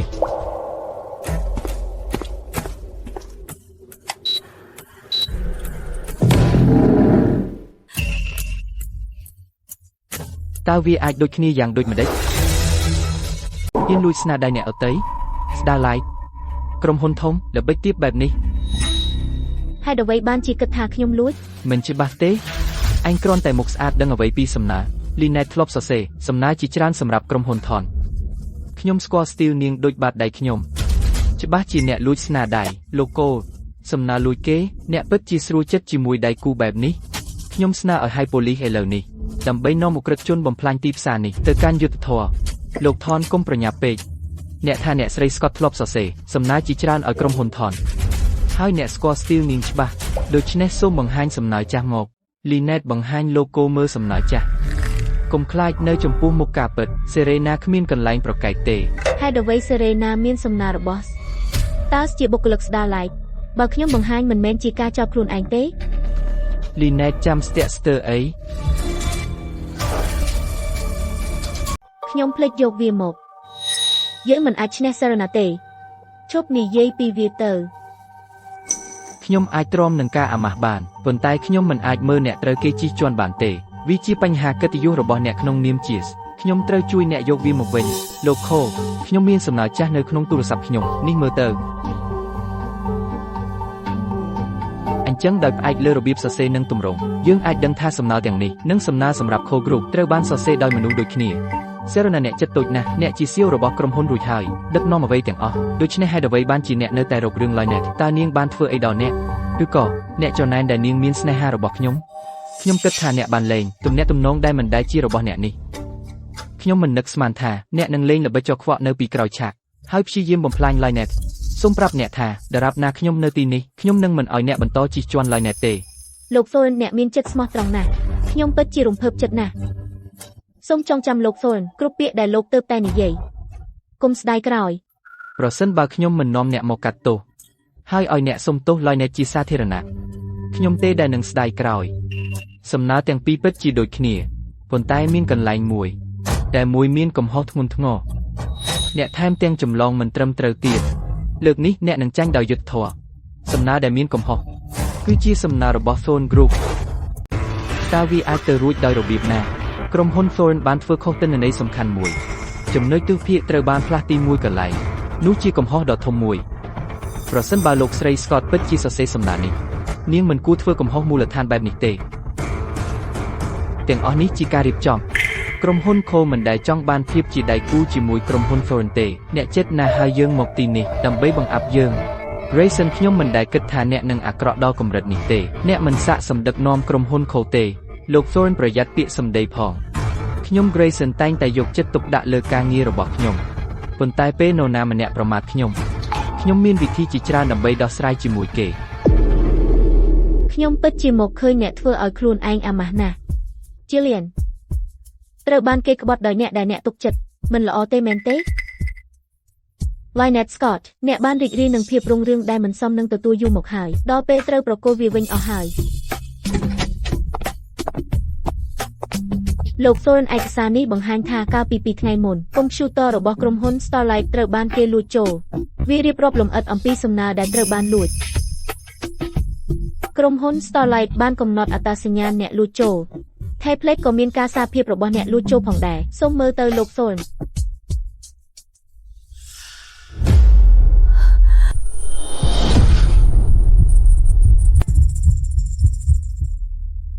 អ្វីដែលពួកគេនិយាយគឺពិតទាំងអស់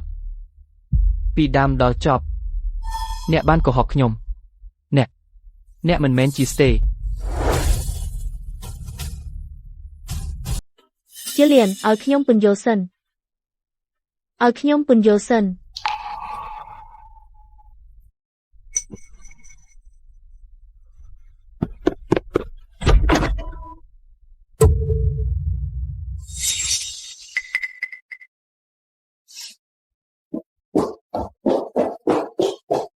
រាយការណ៍ Lynette Scott តាមនីតិវិធីការលួចចូលប្រព័ន្ធដើម្បីលួចអាថ៌កំបាំងពាណិជ្ជកម្មដោះស្រាយតាមច្បាប់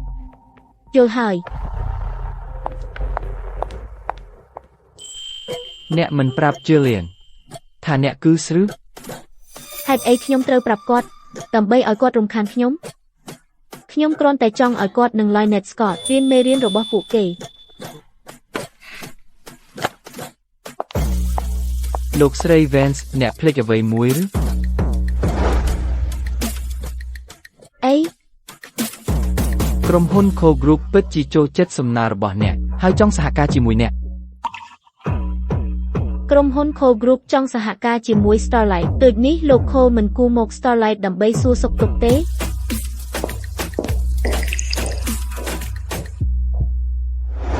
តើវាអាចទៅរួចយ៉ាងដូចម្ដេច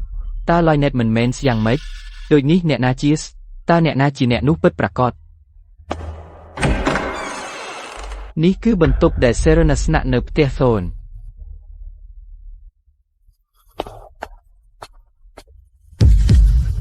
តើនេះមិនមែនទិន្នន័យពីសំណើតែស្អឲ្យខ្ញុំពីមុនទេ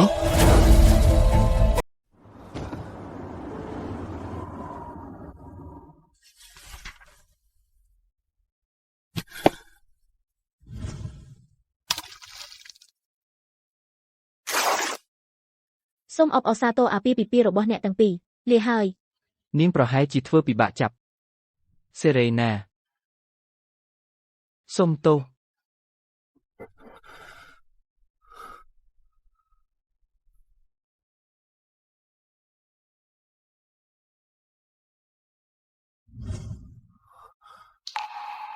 តើខ្ញុំខកខានអ្វីខ្លះ គ្រូលៀនអ្នកបម្រើបានទូរស័ព្ទមកខ្ញុំគាត់ថាអ្នកកំពុងធ្វើចម្លែកប្រាប់ឲ្យខ្ញុំមកទាន់តើមានរឿងអ្វីកើតឡើងចំពោះអ្នក ម៉ាក់ខ្ញុំដឹងគ្រប់យ៉ាងហើយឥឡូវ Serena គឺជានាងជាអ្នកដែលសរសេរសំណើសម្រាប់ក្រុមហ៊ុន Thorn នាងបានសង្គ្រោះក្រុមហ៊ុន Lynette ជាអ្នកកុហក ដូច្នេះទីបំផុតអ្នកដឹងម៉ាក់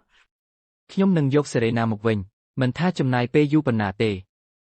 ដរៀបណាអ្នកប្រាកដប៉ុន្តែ Serena មិនដែលមើលក្រោយទេ ខ្ញុំដឹងប៉ុន្តែខ្ញុំត្រូវតែព្យាយាម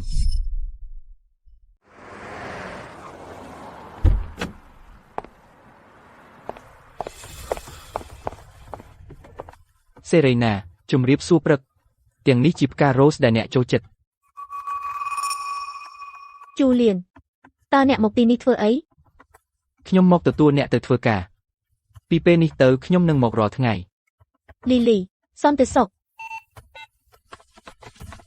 លោកសូមបង្ហាញលេខកូដណាត់ជួប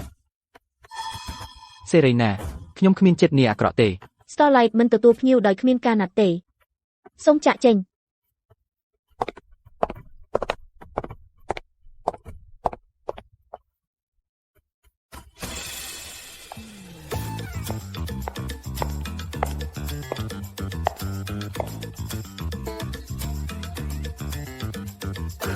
សួស្តីល្ងាចលោកស្រី Vance ខ្ញុំមកទទួលអ្នកពីការងារ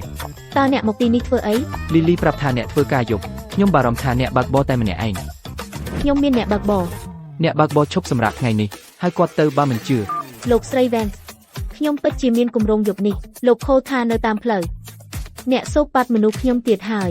នោះមិនមែនសូប៉ាត់ទេហៅថាសាងទំនាក់ទំនងល្អទៅខ្ញុំនឹងបើកបរបញ្ជូនអ្នកទៅផ្ទះ Julian Thoron មកទៀតហើយថ្ងៃនេះ ហឹម គាត់មិនធុញទេដែលផ្ញើផ្ការាល់ថ្ងៃ អ្នកច្រណែន ច្រណែនអីគាត់មិនអាចឈ្នះចិត្តអ្នកបានទេ ធ្វើម៉េចដឹងថាខ្ញុំមិនអាច Serena តើអ្នកថាអី គ្មានអីទេគ្រាន់តែបើកបរទៅ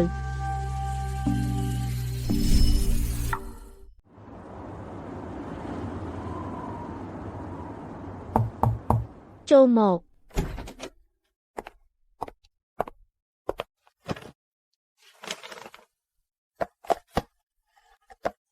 Grayson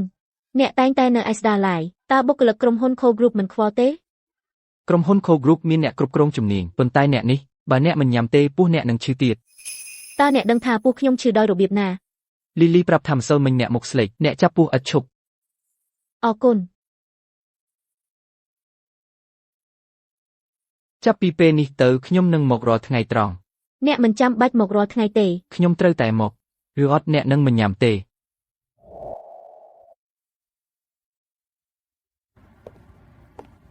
កំពុងរីករាយនឹងទិដ្ឋភាពហើយលោកស្រីវ៉ាន់ គ្រាន់តែមើលថ្ងៃលិចតែម្នាក់ឯង អ្នកក៏ឡើងមកដែរពីព្រោះអ្នកនៅទីនេះ Serena តើអ្នកធ្លាប់គិតអំពីជីវិតក្រោយពេលចាក់ចេញពី Julian អ្នកអាចចាប់ផ្ដើមជីវិតថ្មីបាន នេះមិនមែនជាជីវិតថ្មីរបស់ខ្ញុំទេ ខ្ញុំមិនមែននិយាយពីការងារទេខ្ញុំមានន័យថាស្នេហាខ្ញុំដឹងថាអ្នកមិនចង់និយាយពីវាឥឡូវនេះទេមិនអីទេខ្ញុំនឹងរងចាំ Grayson ហេតុអ្វីបានជាអ្នកល្អជាមួយខ្ញុំខ្លាំងម្ល៉េះ ព្រោះអ្នកមានតម្លៃ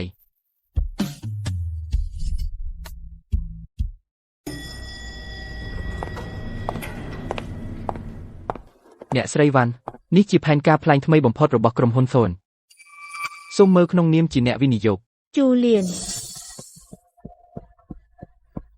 ឯងនៅទីនេះហើយហេតុអ្វីបានជាអ្នកមិនលើកទូរស័ព្ទ Linet យើងចប់ហើយ គឺនាងហើយនាងគឺជាស្ពិតប្រាកដនាងបំផ្លាញខ្ញុំ ខ្ញុំដឹងតាំងពីដើមមកតាំងពីដើមដំបូងអ្នកហើយដែលបោកខ្ញុំ អ្នកដឹងអ្វីទាំងអស់ អ្នកលួចផែនការរបស់ Serena ហើយធ្វើពុតជាស្អស់រយៈពេលជា1ឆ្នាំ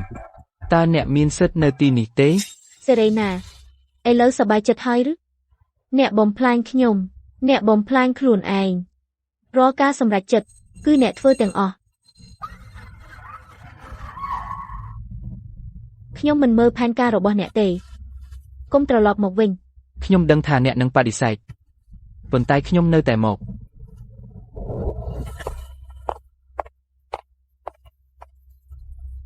ខ្ញុំបានបន្តទៅមុខហើយប៉ុន្តែខ្ញុំនឹងមិនមើលទៅក្រោយអ្នកក៏ត្រូវបោះបង់ដែរ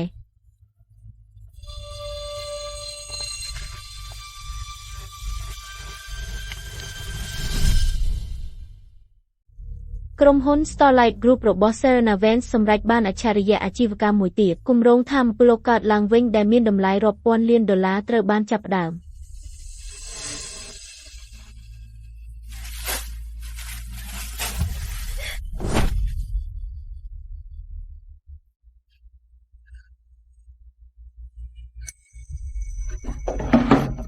អ្នកបានបង្ខំខ្ញុំអ្នកហើយដែលរុញខ្ញុំ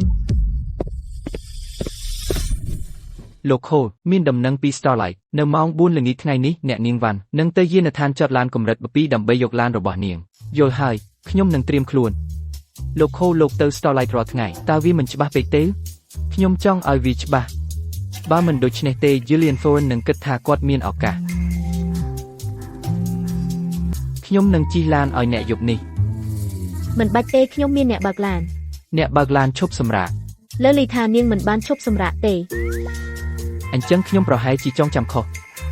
ប៉ុន្តែខ្ញុំកំពុងទៅផ្លូវនោះយប់នេះ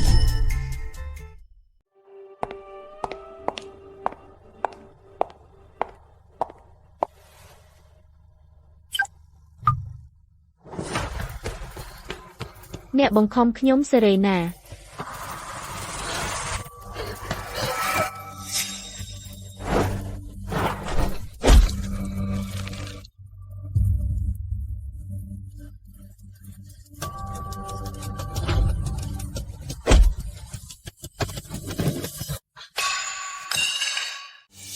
Grayson មើលមកខ្ញុំ លោកស្រីវ៉ាន់អ្នកសុខសប្បាយទេ ខ្ញុំសុខសប្បាយទេកុំនិយាយខ្ញុំកំពុងហាយឡានពេទ្យជាន់បពីចំណតឡានមានគេចាក់គេគាត់កំពុងហូរឈាមខ្លាំងពីស្មាសូមប្រញាប់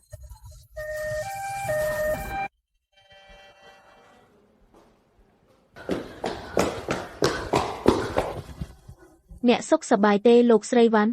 របួសដោយកាំបិតនៅស្មាឆ្វេងគ្រូពេទ្យថាវាស្ទើរតែប៉ះសរសៃឈាម លោកខូនឹងសុខសប្បាយ គាត់មិនមានស្ថានភាពធ្ងន់ធ្ងរទេគាត់បាត់បង់ឈាមច្រើនគាត់ត្រូវការស្នាក់នៅមន្ទីរពេទ្យដើម្បីសង្កេតមើល តើខ្ញុំអាចចូលទៅជួបគាត់បានទេ បាទគាត់ត្រូវបានផ្លាស់ទីទៅបន្ទប់អ្នកជំងឺធម្មតា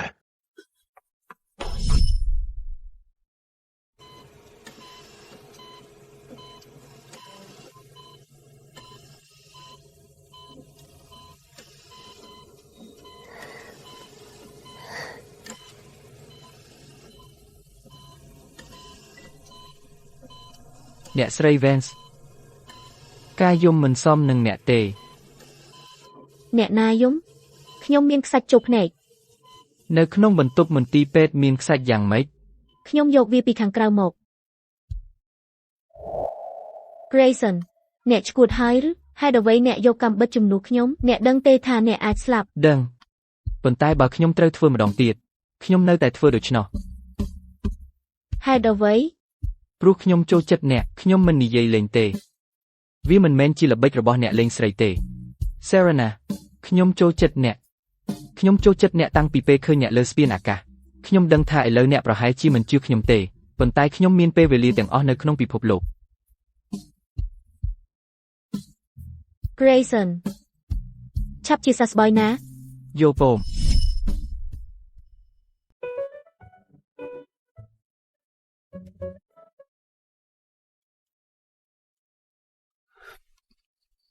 ក្តៅពេកហើយ ឥឡូវនេះមិនដែរ ត្រឹមត្រូវហើយបបរដែលសេរីណាវ៉ាន់ចិញ្ចឹម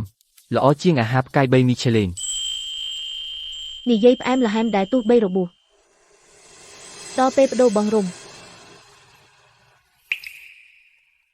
កុំធ្វើសកម្មភាពធ្ងន់ធ្ងរមួយរយៈប្រយ័ត្ននឹងរបួស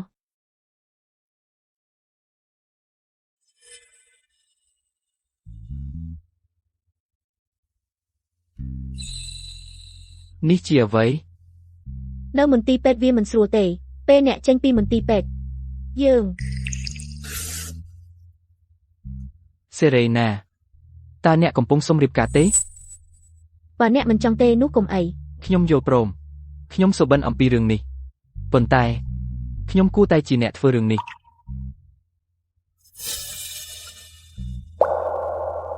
សេរីណារៀបការជាមួយខ្ញុំចាប់ពីលើកដំបូងដែលខ្ញុំឃើញអ្នកនៅលើស្ពានថ្មើរជើងខ្ញុំដឹងថាអ្នកគឺជាគូស្រកររបស់ខ្ញុំក្រេសសុនកូសច្ចាប្រណិធានថាខ្ញុំនឹងស្រឡាញ់តែអ្នកមួយជីវិត ចា៎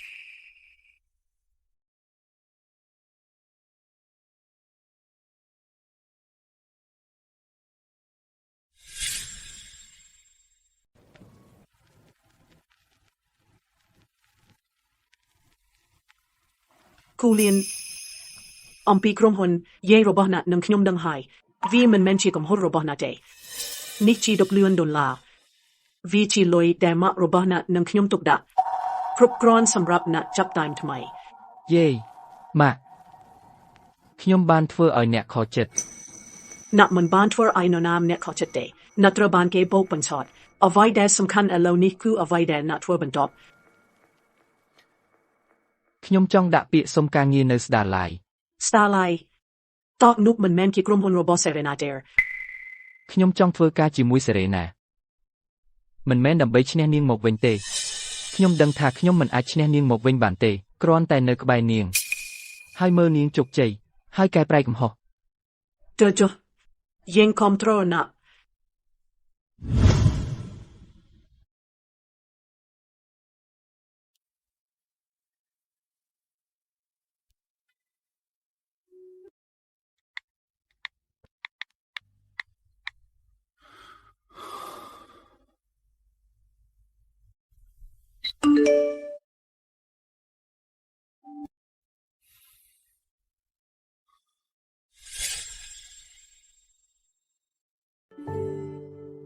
លោកស្រី Vance បញ្ជីសម្ភារសម្រាប់នាយកដ្ឋានអភិវឌ្ឍយុទ្ធសាស្ត្របេក្ខជន15នាក់សម្ភារចាប់ផ្ដើមនៅម៉ោង 2 រសៀល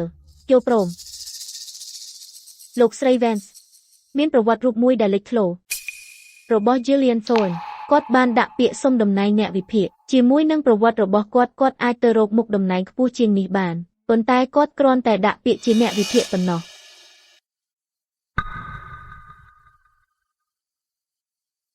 លោកស្រី Vance តើយើងគួរបណ្ដេញគាត់ចេញទេឲ្យគាត់ចូលមកសម្ភាសតាមនីតិវិធីបាទ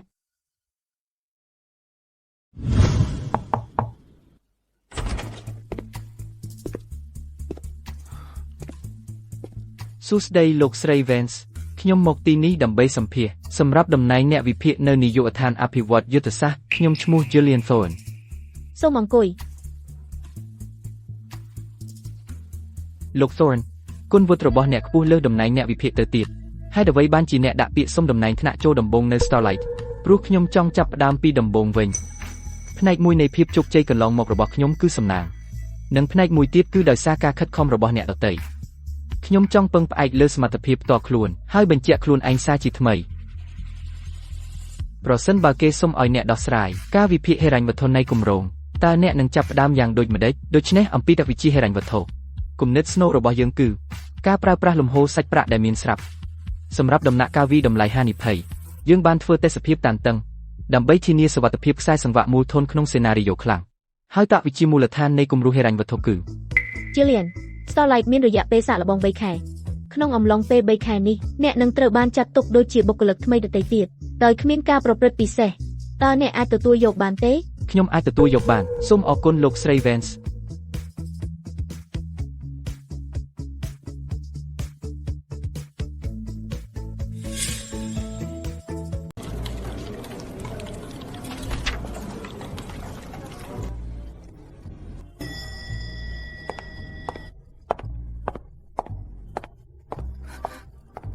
លោកស្រី Vance បានកក់ម្ហូបបារាំងសម្រាប់យប់នេះនៅម៉ោង 7 កន្លែងធម្មតា តើអ្នកមិនអាចនិយាយអំពីរឿងនេះនៅកន្លែងធ្វើការបានទេ ខ្ញុំបាននិយាយថាវាជាអាហារពេលល្ងាចអាជីវកម្មតើ Core Group និង Starlight មិនកំពុងសហការគ្នាទេយើងនឹងនិយាយពីអាជីវកម្មពេលអាហារពេលល្ងាច អ្នកតែងតែនិយាយដូចនោះតើយើងធ្លាប់និយាយពីការងារពិតប្រាកដនៅពេលណា លើកនេះយើងនឹងធ្វើ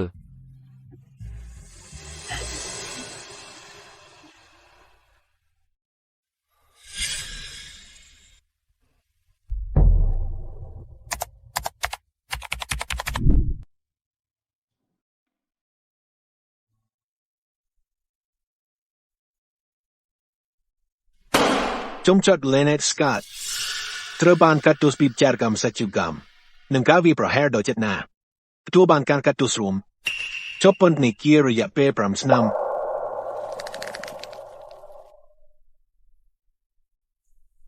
Serena ពេញចិត្តហើយទីបំផុតអ្នកបានធ្វើឲ្យខ្ញុំជាប់គុក Lynette ខ្ញុំមិនបានដាក់អ្នកនៅទីនេះទេវាជាអ្នកទេ Serena អ្នកនឹងស្ដាយក្រោយលោកស្រី Vance តោះទៅ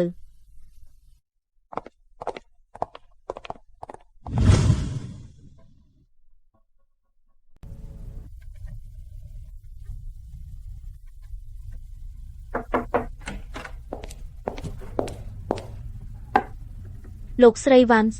Lynette Scott ត្រូវបានផ្ទេរទៅពន្ធនាគារស្ត្រីយល់ព្រមលោកស្រី Vance អ្នកមិនអីទេខ្ញុំមិនអីទេគិតតែប៉ុណ្ណោះប្រសិនបើខ្ញុំមិនបានស្ដាប់តាមលោកតាហើយរៀបការចូលគ្រួសារថនតើរឿងទាំងអស់នេះអាចកើតឡើងដែរឬទេលោកស្រី Vance នេះមិនមែនជាកំហុសរបស់អ្នកទេវាជាកំហុសរបស់ Lynette Scott និង Julian Thorn មិនមែនអ្នកទេខ្ញុំគិតដូច្នេះតោះទៅការប្រជុំ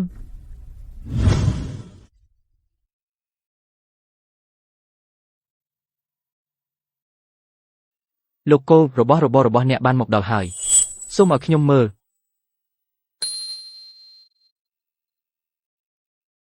ល្អណាស់រៀបចំអ្វីមួយសម្រាប់យប់ថ្ងៃស្អែករៀបចំអ្វីការស្នើសុំសូមអបអរសាទរលោកគោលតើអ្នកត្រូវការអ្វីខ្លះដែលត្រូវរៀបចំកក់ភោជនីយដ្ឋានលើដំបូលអគារបន្ថយពន្លឺ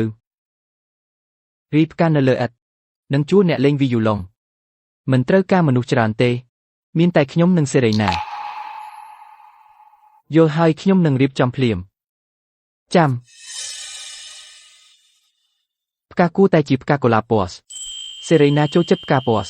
យល់ពម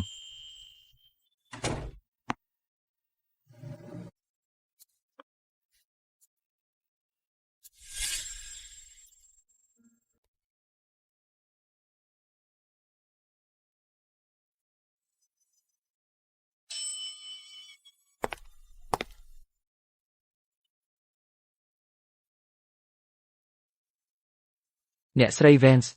សូម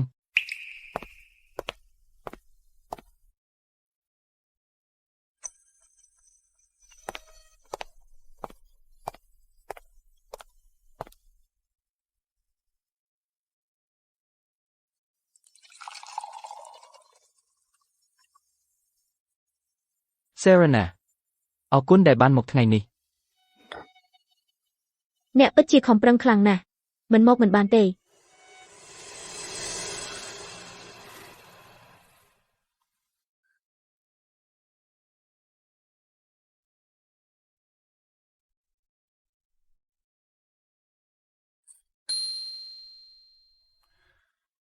Serena តាអ្នករៀបការជាមួយខ្ញុំទេខ្ញុំដឹងថាអ្នកខ្លាចឈឺចាប់ខ្លាចខកចិត្តខ្លាចជឿអ្នកណាម្នាក់ហើយខកចិត្តប៉ុន្តែខ្ញុំចង់ប្រាប់អ្នកខ្ញុំមិនមែន Julian Thorn ទេ ខ្ញុំនឹងមិនធ្វើឲ្យអ្នកខកចិត្តទេខ្ញុំនឹងមិនធ្វើឲ្យអ្នកស្ដាយក្រោយទេខ្ញុំនឹងមិនឲ្យនរណាម្នាក់ធ្វើបាបអ្នកទេក្នុងជីវិតរបស់ខ្ញុំអ្នកគឺជាមនុស្សតែម្នាក់គត់ ចា៎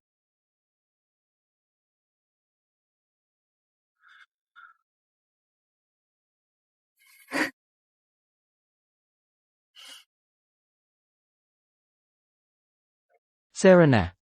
អរគុណដែលព្រមរៀបការជាមួយខ្ញុំ សម្រាប់អ្វីអ្នកប្រថុយជីវិតដើម្បីយកវា